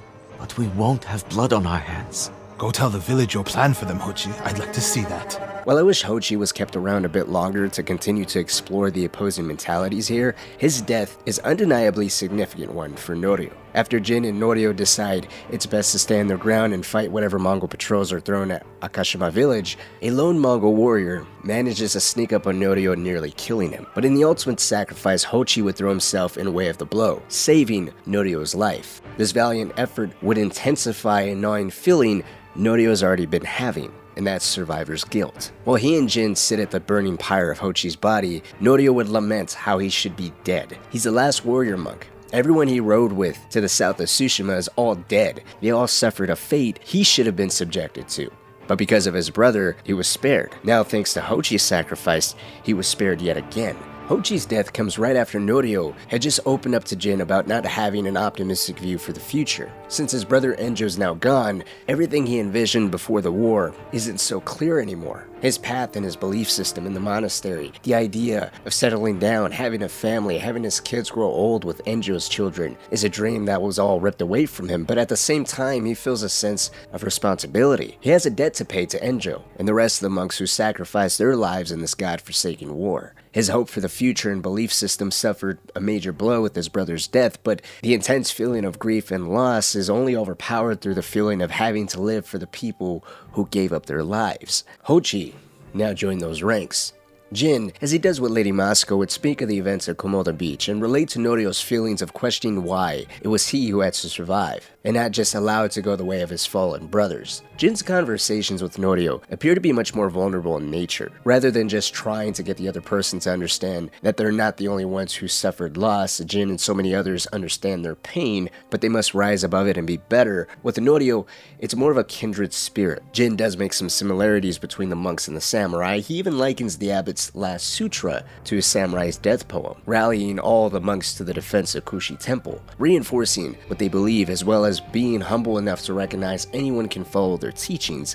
It's just paramount they stand together, create a unified front, and defend the temples, their last beacons of hope. Whenever Norio expresses insecurity in his ability to keep the monks safe and become even a fraction of the hero his brother was, Jin would be right there to remind him Akashima Village, Kushi Temple, and Kushida Temple were all rescued by his actions, and people would not forget that. Jin's influence on Norio is pretty hard to understate, as in the beginning Norio was willing to let an entire group of unarmed monks get slaughtered by a band of Mongols, believing the defense of a temple and with it generations of teachings were far more valuable than a few monks' lives.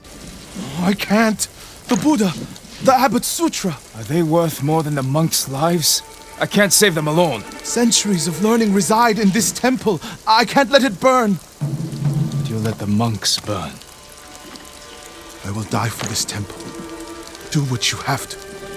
Jin would swing him in the other way, and along with that even teach him how to not jump to conclusions, to keep a level head, effectively track someone, and how important it is that a victory is achieved at the hands of the people, making them feel as if it was won by their own hands, strengthening the message that they are all beacons of hope themselves. These are all teachings Norio would put to great use when he created the entire effort to retake Cedar Temple from the Mongols, displaying an incredible level of leadership and strategy that he attributed to the Ghost. He gathered support from all temples that he helped save, and everything was going much better for Norio. He seemingly was no longer living in the shadow of his brother, who instead of mourning his and everyone else's loss, Norio now rode valiantly for. It was a reinvigorated effort, a determination that sadly was derailed when he discovered his brother Enjo was in fact still alive.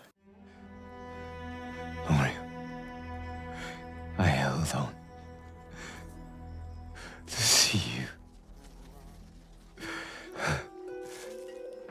But I can't live like this. With the liberation of Cedar Temple came the horrible reality of Enjo still being alive. He had fed the Mongols information on the best way to bring down the monks. He told them about Hochi, their greatest healer, the abbot, the monks' leader, Kushi and Kushida Temple, and the significance they had in the monks' faith. All of this was shared with the monks in an effort to spare his brother Norio. Enjo, though, wasn't spared any mercy for his cooperation. He was beaten, burned, and mutilated with his arms and legs cut off. He tells Norio he held out just long enough to see his brother one last time, but he refuses to live like this, asking his brother to do him the respect and end his misery. A request Norio would oblige, but not until he gets the name of the Mongol responsible for Enjo's suffering. His name is Ryzuo, the one who burned my brother and cut off his limbs. This Ryzuo is among the dead? Not yet. Despite only knowing his name, Norio would manage to track the Mongol responsible for his brother's suffering. As he says, everything Jin taught him, everything the Ghost has taught him, he put to great use to track this man down. The entire last tale of Norio, Jin would plead with him to remember he promised to never swing his naginata in hatred. It was a move dedicated only to saving those that needed saving and protection. It's not a monk's duty to seek revenge, to which Norio responds by saying he was a brother first, despite the monks at Cedar Temple needing his leadership. One that was especially vital was he was the last warrior monk. All the training, preparations, and newfound hope Norio gave them at the onset of Cedar Temple's liberation was all pushed aside as he became determined to end the man who mutilated and tortured his brother. Norio would recite a prayer his brother wrote after one of his legendary victories. Then he would tell Jin to rest. Vengeance will be redeemed in blood come sunrise. My lord! Please, help! He's gone mad! Ryo, seek refuge in Amida Buddha. Who did this? Norio. He's lost his mind. There's a distinction between an eye for an eye and blind vengeance, making sure one receives their due justice versus unleashing all the wrath and anger that you have deep inside, finding some type of joy in unleashing it on someone else. What Norio was going through was pure hatred, consumed by the wrath and pain of finding his brother in the state that he did. Norio would descend on a Mongol encampment fueled by blind rage. Bystanders who witnessed Norio's assault mentioned they initially thought their prayers were answered, but Norio has lost his mind. He wasn't there to rescue but to punish. As Jin makes his way through the Mongol camp, entire buildings are engulfed in flames. Mongol warriors crawl around fighting to cling to life, while Ryzuo is burned alive. A payback Norio says filled him with great joy, but now he admits to wanting to give up, to throw away his faith, and move on from the whole ordeal. It's crazy to think he single-handedly saved the monks from complete destruction and carved out his own myth, finally stepping out of the shadow of his brother, stepping out of the shadow of the myth and legendary guardian. Yet after so much hope and promise that was given to himself and everyone that followed him, heading into Cedar Temple, coming out, it took him back to a place far worse than he was in the aftermath of what he believed was Enjo's death the first time. A death that was exacerbated and made a whole lot worse by Hochi's death, as it reminded him of how his brother sacrificed him for Norio. Interesting side note as well, this image of death and destruction I thought perfectly fits the idea Hochi had of warrior monks being driven by anger and hatred. If they were, and this was a result of that, Lord bless their enemies as they'll be better off dead. But with Ryzuo dead, and finding it difficult to return to the life of being a monk, Norio resigns. He says that he can no longer be a monk, he refuses, he can't go back to what he was before. To which Jin chastises him in what I think is one of the best conversations in the entire game. I'm no longer a monk. You don't get to give up. We all have regrets and broken promises. But this island needs you. The last warrior monk of Cedar Temple.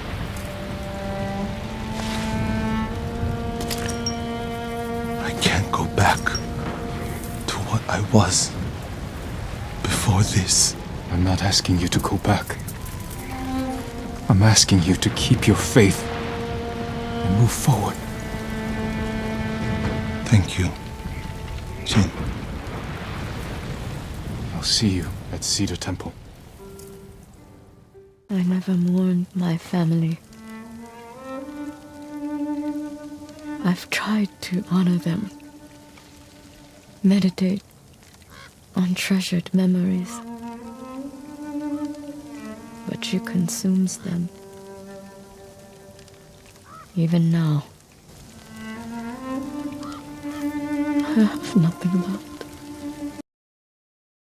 War is a horrible business, and it's dealt with death and tragedy as the usual currency. Seldom is there ever a total victory, an event where the victor ends up completely 100% unscathed, where they experience little loss of life, respect, or in matters of feudal Japan, honor. More often than not, the opposite is the case. Where there is death and tragedy, lives are lost, families are torn apart, and the old ways of living no longer apply. Darkness envelops the land and its people, and with this darkness, breeds a type of opportunity that will otherwise never come. A chance to get even, to achieve the heights of wealth and power from the ashes of those that have kept you under the heel of their own power for far too long. A position of perceived inferiority that has been secretly brewing within you, and no one else has been none the wiser. It's that very mentality and the opportunity given by the shield of the Mongol invasion that'll cost Lady Masako of Clan Adachi her entire family. While her husband, Arinobu Adachi, along with their two sons and all the samurai their clan could manage to rally behind their banner, would go out and face the Mongol threat on Komodo Beach, Lady Masako would be forced to endure her own battle, one that she'll never be able to escape from. With the men of her clan responding to a threat of a new enemy, Masako would come to face an old one that she didn't know even existed until it was too late. Until her grandchildren and daughters-in-law were all brutally and swiftly taken from her, with her family estate going on to be completely pillaged, gutted of anything valuable to sell off and make a profit. It was the grandest way to show the time of Clan Adachi is long gone. Kuta's people served your clan. Why would he turn against you? Because he is an ungrateful traitor. While Masako's tales follow her quest for revenge for her fallen loved ones, I think it's crucial to not ignore the series of events that led to the massacre. If we look at the history of Clan Adachi, it's considered to be one of the oldest samurai clans on the island of Tsushima.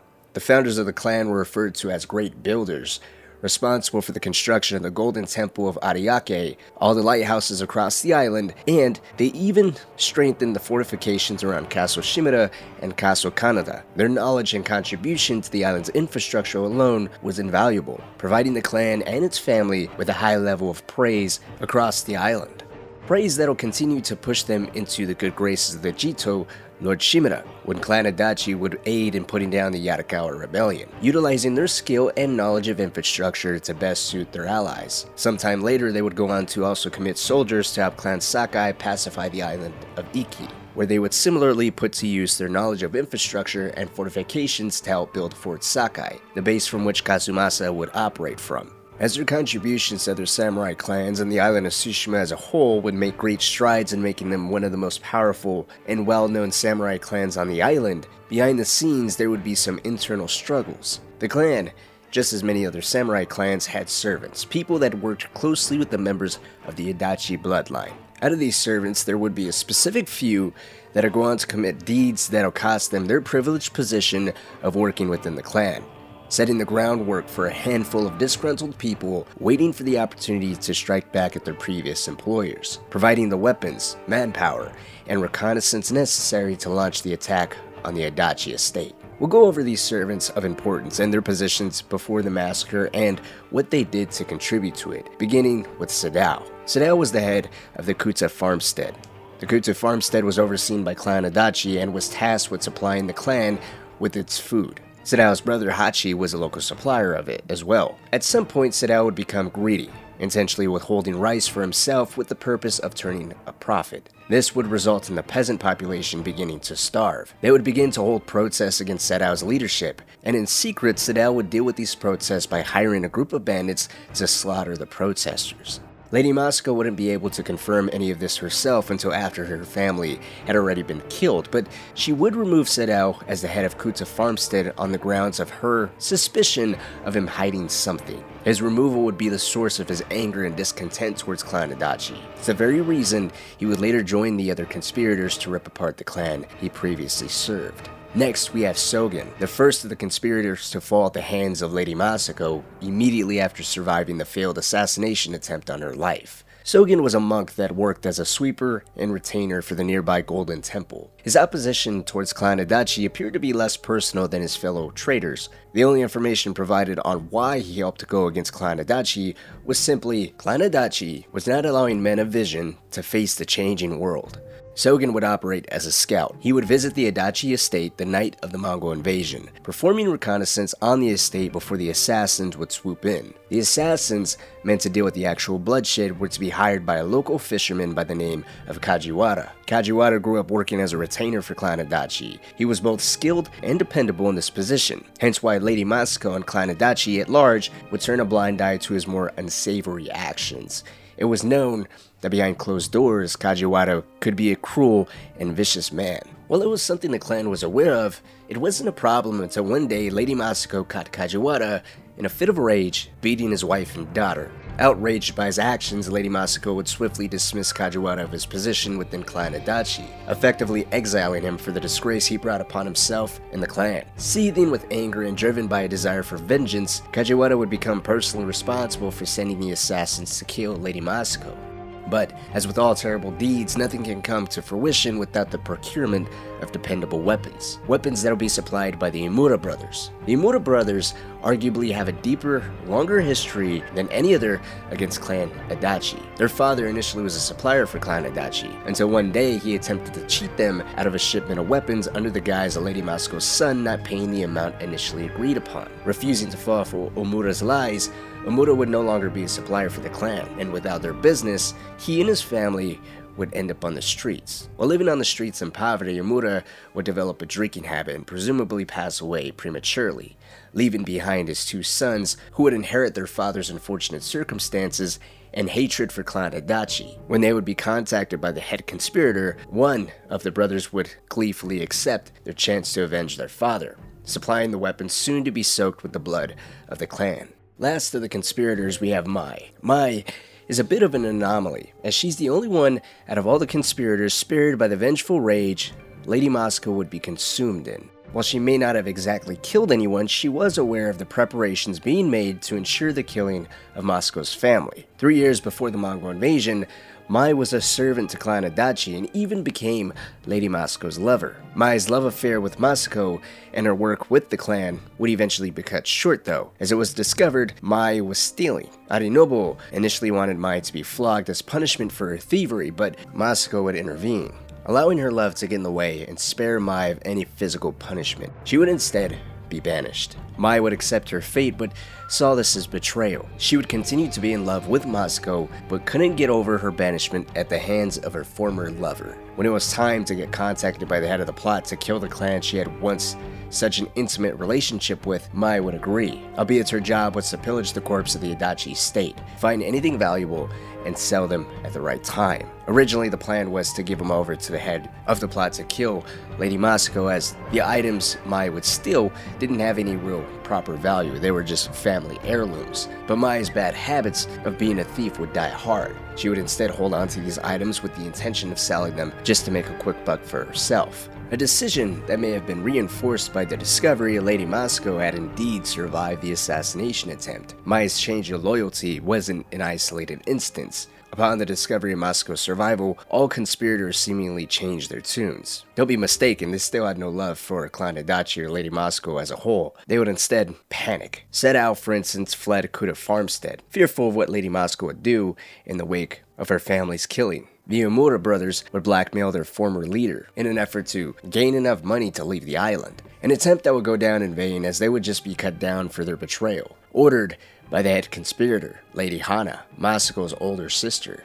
Lady Hana organized everything, from getting in contact with each separate perpetrator, assigning them their duties, and being at Masako's side the night it was all meant to take place. Hana would watch as Lady Masako and her nephew's wives struggled to fight back the assassins she hired to kill them. She would then feign good intentions to take Masako's grandchildren into the wilderness to escape the killers, but once out of sight, Hana would kill Masako's grandchildren. And when she heard Masako survived the attack, she would place the body of a mutilated peasant recently killed by Mongols alongside Masako's dead grandchildren, all to make it appear as if she too was the victim of the attack she had actually planned.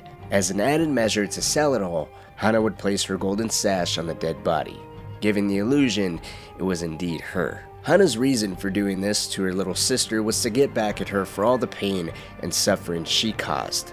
A lifetime of misery. Hana was married to an abusive drunk sent off to live with him in the freezing cold. As if hating the weather wasn't horrible enough, Hana had to endure drunken beatings by her husband, who Masako had helped arrange her to be with, as an insulting consolation prize for taking the man Hana wanted, Aranobu Adachi. With all the warriors of Clan Adachi gone, Hana hoped to utilize the anger of those who perceived themselves wronged by Clan Adachi to end the clan once and for all. And with it no longer existing, she would establish a new samurai clan in its place, giving Hana the life and status she always wanted, the life and status taken from her by her little sister.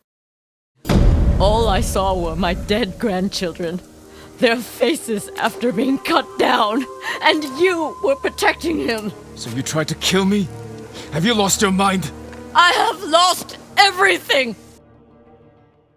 Lady Masako never properly mourned her family. In the wake of the killing, she found the bodies of her loved ones. She held a quick barrier for them to honor their lives and immediately set out to find those responsible. She'd go days without eating, sleeping, or doing anything besides finding the ones deserving of death. For the hell that they casted onto her, she would throw out all definition of honor. At times, becoming so overcome with sadness and anger, she would kill her only leads or scare witnesses so bad it'll cost her valuable information. At one point, she goes back on her word and challenges Jin to a duel for her believing he was protecting a monk who had a hand in her family's killing. Masako! Stand aside, Jin. You betrayed my family. Run! If we fight, the Mongols win. They already won. That monk was Junshin. While he was contacted by Lady Hana at some point in time, he was only guilty of sparing people from more bloodshed, as he mistakenly believed the fisherman Kajiwara had no hand in Lady Masako's tragedy. In the end, Masako doesn't kill her sister. In a display of distraught submission, she hands her sister a blade to end her own suffering. She's killed enough. Now's the time to mourn. Now, you have nothing! Masako's tale ends with her commenting how she's never mourned her loved ones. She's overlooking her sister's body burning on a pyre, and no matter how hard she tries to recall cherished memories of her loved ones, of her grandchildren that are long gone, she can't. They're just consumed by Lady Hana. She's all that she can think about. Even in death, Hana robs Masako of peace. This the samurai? You can call me Lord Sakai. Forgive me, my lord.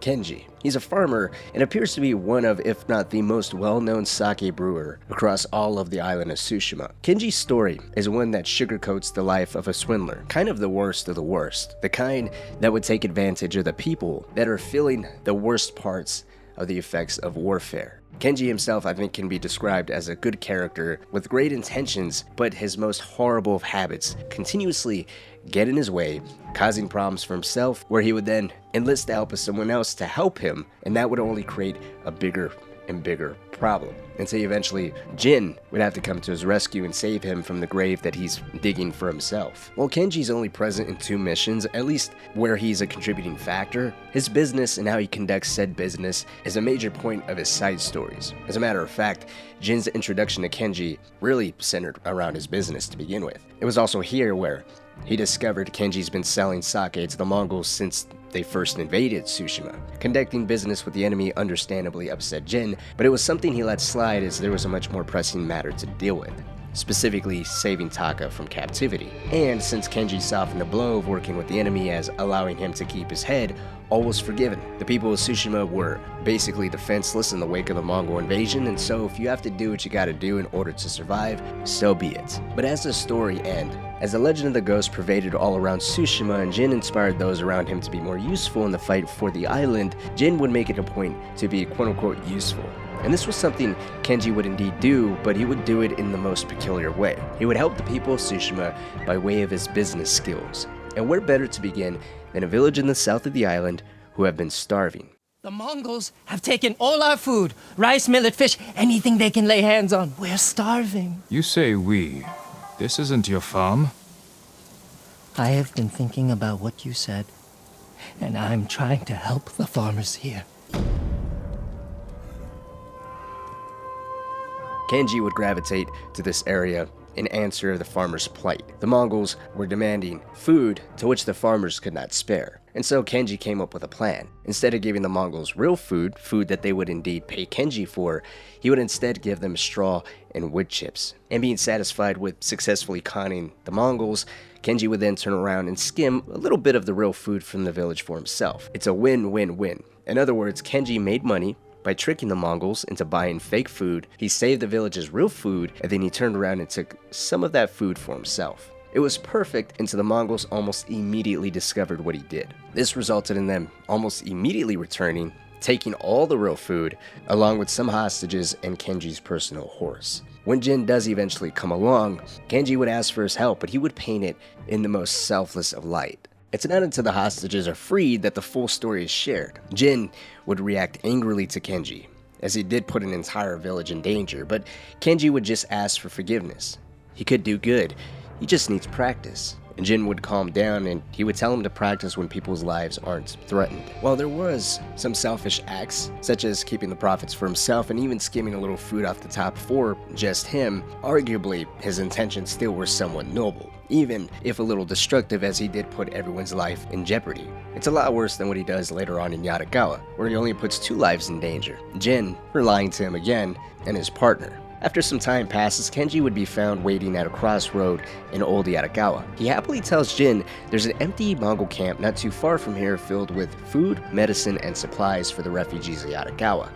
The camp is empty. The Mongol warriors leave it undefended whenever they go on raids. The 2 of them just have to hurry. Suspicious of what Kenji was even doing, waiting at the crossroads to begin with, it's not until he loots the camp with Kenji that he discovers Kenji's partner is being held prisoner in the camp. Kenji left him when a deal for the supplies with the Mongols went south, and it wasn't the 2 of them that were paying for the supplies from the Mongols. They were trying to sell it to the Mongols, and they got the supplies from some straw hats that they robbed. As Jin is being filled in on the details, the Mongols would return to camp, and so too with the straw hats that the pair originally robbed. This left Jin to fight both factions alone, while Kenji and his partner accidentally locked themselves in a bamboo cage, thinking it'd be safer in there. Livid at the actions of these 2, Jin would set them free, and he would decide to let them slide, so long as the supplies that they took go to the refugees of Yarikawa, and they're not to earn a single penny off of any of the medicine, clothes, or food.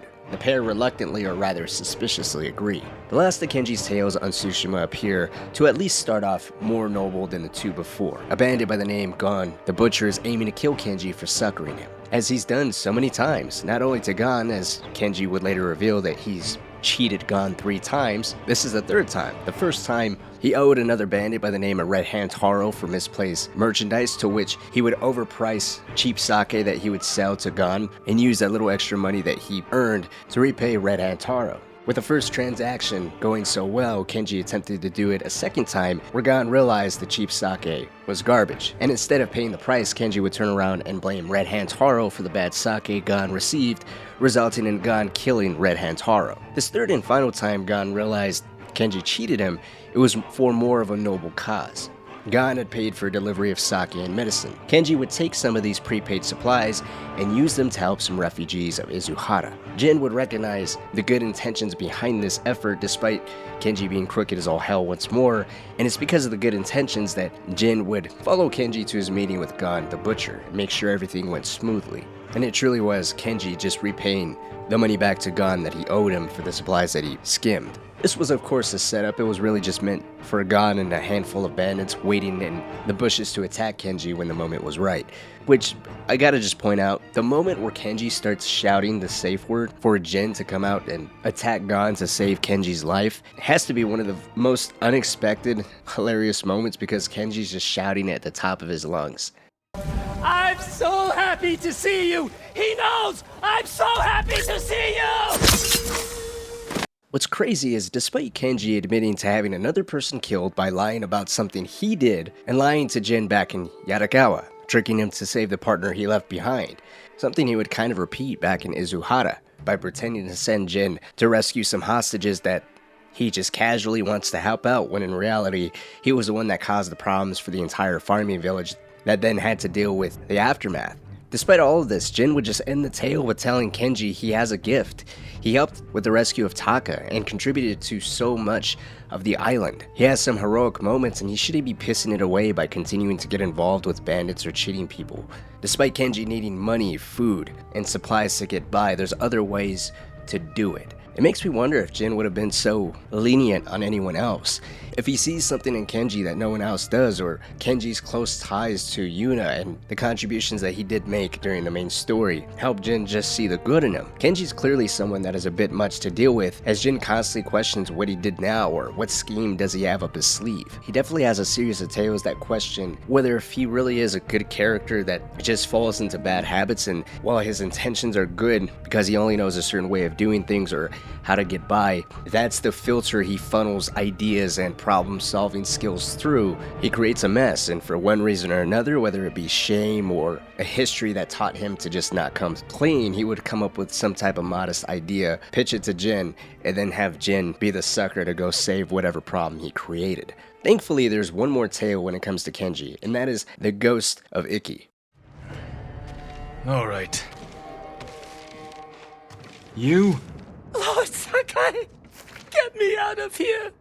You're pretending to be the ghost. A respectful tribute.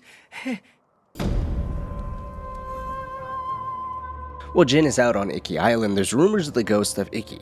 This own deity takes donations of sake and millet. Everyone on the island is seemingly hunting this ghost as he's managed to steal and lie to everyone that he could. Jin, with some skilled investigative work, would discover the Ghost of Ikki is none other than Kenji. Overwhelmed by the Mongol presence on Tsushima, Kenji was attempting to stow away on a boat to the mainland of Japan. And because of his colorful character, he has, in the short amount of time on the island, managed to either cause debts or incite anger with the locals that could only be satisfied with his death. So he made up the tale that he's the Ghost of Ikki. As he puts it, as the ghost, he can inspire the locals, he can rob the lowlifes blind, and he can buy his way to the mainland. Despite the clear disappointment, Jin is somewhat satisfied at knowing that the imposter of the ghost is Kenji. He would tell Kenji to cut off the ghost act, and he was going to leave him to deal with the mess he created for himself until Kenji asked if leaving him is something the ghost would do. Compelled to help out his imposter, Jin would escort Kenji to his camp, where he would take a personal interest in Kenji's problems now. As it turns out, Kenji owes a small fortune to a notorious smuggler named the Viper. Even on a completely isolated island, Kenji is still managing to get involved with the worst of the worst, as Kenji owes a small fortune to this notorious smuggler who himself has managed to evade capture from Lord Shimura for over 20 years. A marvelous feat Jin was curious how he managed to do, so he would accompany Kenji to go and meet the Viper. Now you can decide to do the Viper or just negotiate some type of settlement. Whatever the outcome, Jin would manage to bring the amount of money Kenji owes the Viper down and even secure him a seat on the boat to the mainland Japan, provided he recovers the Viper's stolen navigation charts that are now in Mongol hands. Jin would manage to secure the navigational charts by himself, as Kenji is not a fighter, but it's worth noting that on the way to face the Mongols, Kenji does propose a plan. Perhaps he can rest, and Jin, along with the help of Fugu, a local fisherman who was convinced by Kenji that Kenji's the real ghost, can go and take on the Mongols together. This doesn't really go all that far, but Jin does scold Kenji for using people, and he says that if he wants to be more like the ghost, he has to find other ways to helping people. It's a small, humble message that sticks with him, as when Jin and Kenji return to the Viper with his navigational charts, Kenji would give up his seat for Fugu, telling him that he's earned a spot on the ship and take his opportunity to escape the war-ravaged islands. Kenji would then look at Jin and tell him that he can scrape by, but he didn't like the odds of Fugu. He wasn't a warrior after all, he was nothing but a humble fisherman. If Kenji can deal with escaping Gon the Butcher, Red Hand Taro, and now the Viper, then he'll be alright on this island, especially with Jin by his side. This is what I get for trusting a damn samurai. I grew up here, you know. Learned to swim in the shallows. Helped build half these homes. Broke my arm falling off the rock wall, trying to impress my wife. The story of Tenzo is not entirely different from the many stories of Tsushima that we have already explored. People from both sides of honorable and respectable backgrounds, deviating from their code, losing themselves, or in Yuna's case, redeeming herself. No one in this game's world walks a straight and narrow path, falling into being labeled one specific thing. Tenzo is no different. He grew up on the island of Iki. He personally helped build many of the homes and villages on the island that the shogun and samurai considered lawless. It was an island that the shogun had no proper control over, with the samurai presence being virtually non-existent, giving the island prominence as a location where raiders, pirates, thieves, or anyone else not wanted by the rulers of Japan can find refuge. In this realm, his own realm, one opposed to the samurai ways and traditions that have forsaken Tenzo for the raider that he was, he would be a prominent face on the island. His reputation as a community builder would extend further as a leader and valiant warrior, albeit not one entirely by his own choice. During the Sakai invasion or the shogun's initiative to force the island and its inhabitants to bend the knee to his rule, Tenzo would rally to the call of the island's defense, pledging his sword to his fellow raiders who were suffering dearly at the hands of the samurai, and their leader Kazumasa Sakai, who was quickly developing the moniker of the Butcher of Iki. The samurai were here to speak the only language they believed raiders and thieves understood: violence. Tenzo, already having a poor view on the samurai, would come to bitterly resent them and everything they stood for, as they left a trail of death, destruction, and headless bodies in their wake. Some of Tenzo's closest friends, communities he helped to build, would be killed and completely wiped out as punishment for the resistance the island was giving. This would push Tenzo and a group of raiders to set up a trap for Kazumasa Sakai, where he would finally be killed, putting a swift end to the brutality he was unleashing on the islanders. And as we know, the trap would be considered a success as Kazumasa was killed, and with his death, the retreat of the samurai was almost immediately started. It was a victory for the island, and for Tenzo, who was the one to give the Butcher of Iki the final blow. But as with many things during war, it would still come at a cost. The Butcher's death would not mean the hell he brought upon the island is just immediately wiped away. While his death did initiate the evacuation of the samurai, the actions of said samurai and Kazumasa's leadership would leave behind a legacy of fear and intense resentment that would last well over 20 years. No samurai was welcomed on the island, and anyone carrying the surname Sakai would be a dead man walking. By the time the Mongols disembarked and began to spread across the island, killing civilians, capturing slaves, or breaking people's minds down with the eagle's poison, leaving just a small group of raiders holding out in a camp on the coast, what the Mongols were doing is still considered nothing by comparison to everything the samurai did. The land and the people of the island have still not fully healed. If push came to shove, the samurai were still a much bigger threat in their eyes than the Mongols would ever be. Then there's the matter of Kazumasa's son, Jin, who would witness the killing of his father, a traumatic experience that left him feeling guilty and somewhat responsible for his overwhelming fear, paralyzing him and preventing him from saving his father from being killed. Even when Jin grew up and became the mythical legend of the Ghost of Tsushima, completely owning up to the title as the best swordsman on the island, heading to the island of Iki wasn't such an easy decision. The air on the land loomed heavy with the memory of his past, a past he and Tenzo would soon realize had them much more intertwined than they ever knew. You weren't looking so good. I let you rest. Who are you? Answer me. You're used to talking that way to people on Tsushima, but not here, samurai. I don't even know if you're real. Draw your blade. Find out how real I am. The first time Jin and Tenzo make contact with each other is a curious one. Jin is in the middle of suffering the effects of the eagle's poison, during which time Tenzo would arrive, kill the Mongols surrounding Jin, and even helping him escape. He would then let Jin rest peacefully as he stood guard, whether if it's how Jin speaks, demanding Tenzo reveal who he is once he comes to, or maybe it could have been that Tenzo practically knows every raider on the island, and Jin's swords would give him away as someone that's just not from here. Whatever the reason, it's clear Tenzo knows he's a samurai. But instead of taking some kind of belated revenge on this lone samurai or punishing him for what the samurai did to all those people many years ago, Tenzo doesn't let hate or anger dictate how he acts towards Jin. Of course, both sides are naturally wary of each other, but not to the point of actual hostility. Jin would reveal himself as Jin from Yarikawa, giving up he is indeed a samurai, while masking his identity as the butcher's son, buying him some kind of safety that would befall the son of the butcher, while giving him just enough freedom to act in a way that wouldn't be too suspicious had he claimed he was a pirate or smuggler that was marooned on the island. Tenzo would inform Jin that most of the resistance on the island had been completely wiped out, with the exception of a small hideout he and some other raiders had been using to continue their resistance. Jin would offer his support to help the raiders' cause, to which Tenzo is doubtful, but he does tell Jin if he actually means what he says, he can find him at an old farmhouse on the western coast of the island.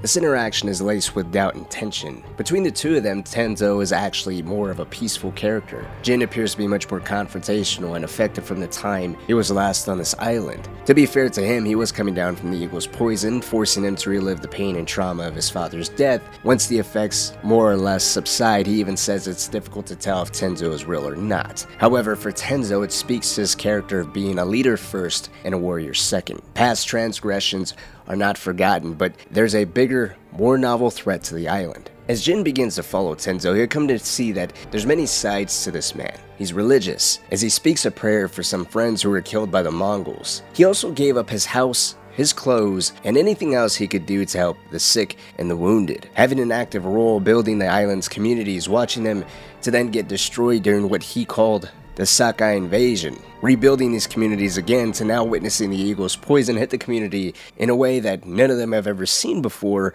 Recruiting Jin was the best move, even if it put him in a position that would have resulted in other smugglers and raiders wanting him dead for putting them all in the vulnerable position of bringing in a samurai. It was really up to Jin, who had to prove himself as having the same interests in mind as the raiders, to ensure the defeat of the Mongols and place the island back within the raiders' control. This is something Jin would actually end up doing with resounding success, gaining the trust of even Fune. By all accounts, it appeared it was a perfect alliance that was on track to somewhat rebuild the incredibly negative and in some parts of the island, downright terrifying view of the samurai. Unfortunately, it was an alliance and series of events that seemed almost too perfect. The trust Jin would gain with his unlikely allies was undermined heavily when his true identity was learned by Tenzo. Lord Sakai, one whisper of your real name, and every person in this refuge will line up to split you wide open. These people are my family. If they find out I brought the butcher of Iki-san here, they'll stake both of us down, make us a feast for the crabs. I won't let that happen. This stays between us. Before, it was Tenzo's decision to trust Jin. If anything went wrong, his fellow smugglers may blame him, but it wasn't to the point of demanding his head. Now, if anyone discovered Tenzo had revealed everything about the smugglers to the son of the butcher of Iki, the island's sworn enemy, he would be dead too for swearing by him. Whether if he liked it or not, Tenzo's fate was now tied to Jin's, who was continuing to suffer the effects of the eagle's poison. Every moment he interacted and plotted with these raiders, his thoughts and feelings of congregating with what was previously an enemy that had been responsible for the death of his father were only getting louder and magnified by the poison. Every new location, every new interaction, new conversation between Jin, Tenzo, Fune, all resurrected feelings of pain, anger, doubt, confusion, and embarrassment of what his father would think. When Jin, Tenzo, and Fune decide to plan out a defense to ambush the Mongols at Kirofire village, everything would begin to unravel for Tenzo and Jin. You knew who I was, what you did to my father. You lied to my face. You lied to yourself. Your father was my enemy, not you. How did someone so worthless defeat Kazumasa Sakai? Kirafire village is an infamous location. It's a site where the samurai unleashed its most heinous atrocities across all of Iki. They slaughtered smugglers that were hiding here as well as entire families as punishment for providing refuge for any raiders. It didn't matter if the families were personally involved with helping the raiders or not. The entire village suffered. Men, women, and children were killed, and the entire village was razed to the ground. Tenzo would lose a close friend here, telling Jin it took him a whole week to find his friend's severed head in the mud. Jin was actually here as well. He witnessed firsthand the entire attack go down, even telling his father what they were doing here didn't feel like a victory. He doesn't tell Tenzo about being here, but it's a moment where the two of them get a better understanding that neither of them nor the sides they represented back during the war were entirely faultless or without loss. Tenzo would chastise Jin for not doing anything about everything his father was doing. All the lives he took, all the death and destruction ongoing simply because Jin refused to stand up to his father. Jin would simply respond by telling him he would change things if he could. He regrets how everything turned out, but he did watch his father die. He had a chance to save him, but he didn't. Tenzo knows everything that happened that day. As a matter of fact, he's the man that even killed Jin's father. He would very curiously ask Jin why he didn't save Kazumasa, but the conversation would be quickly interrupted by a Mongol attack. Do you know how many lives your father destroyed? Too many. If I could change that, I would. But you didn't. Others had to end his cruelty. And I watched him die. I could have saved him. But I didn't. Why not? It's interesting to give some thought to what Tenzo may have been thinking in this moment. Knowing Jin had a chance to save his father that night, how different things would have been if Jin had the courage to stop hiding and fight for his father's survival. Perhaps Tenzo would be killed, or both Jin and his father would be 6 feet under, completely eliminating the Sakai bloodline, and hence 20 years later during the Mongol invasion, removing the only hope the raiders have at fighting back against the Mongols. Jin would continue to prove his alliance to the raiders and their cause, helping them secure their victory at Kirafire village, in some ways symbolically redeeming his father's atrocities at this very site. But as the Mongol survivors are being wiped out, he hears an old prayer be said, one that has haunted him for over 20 years. May your death benefit all beings.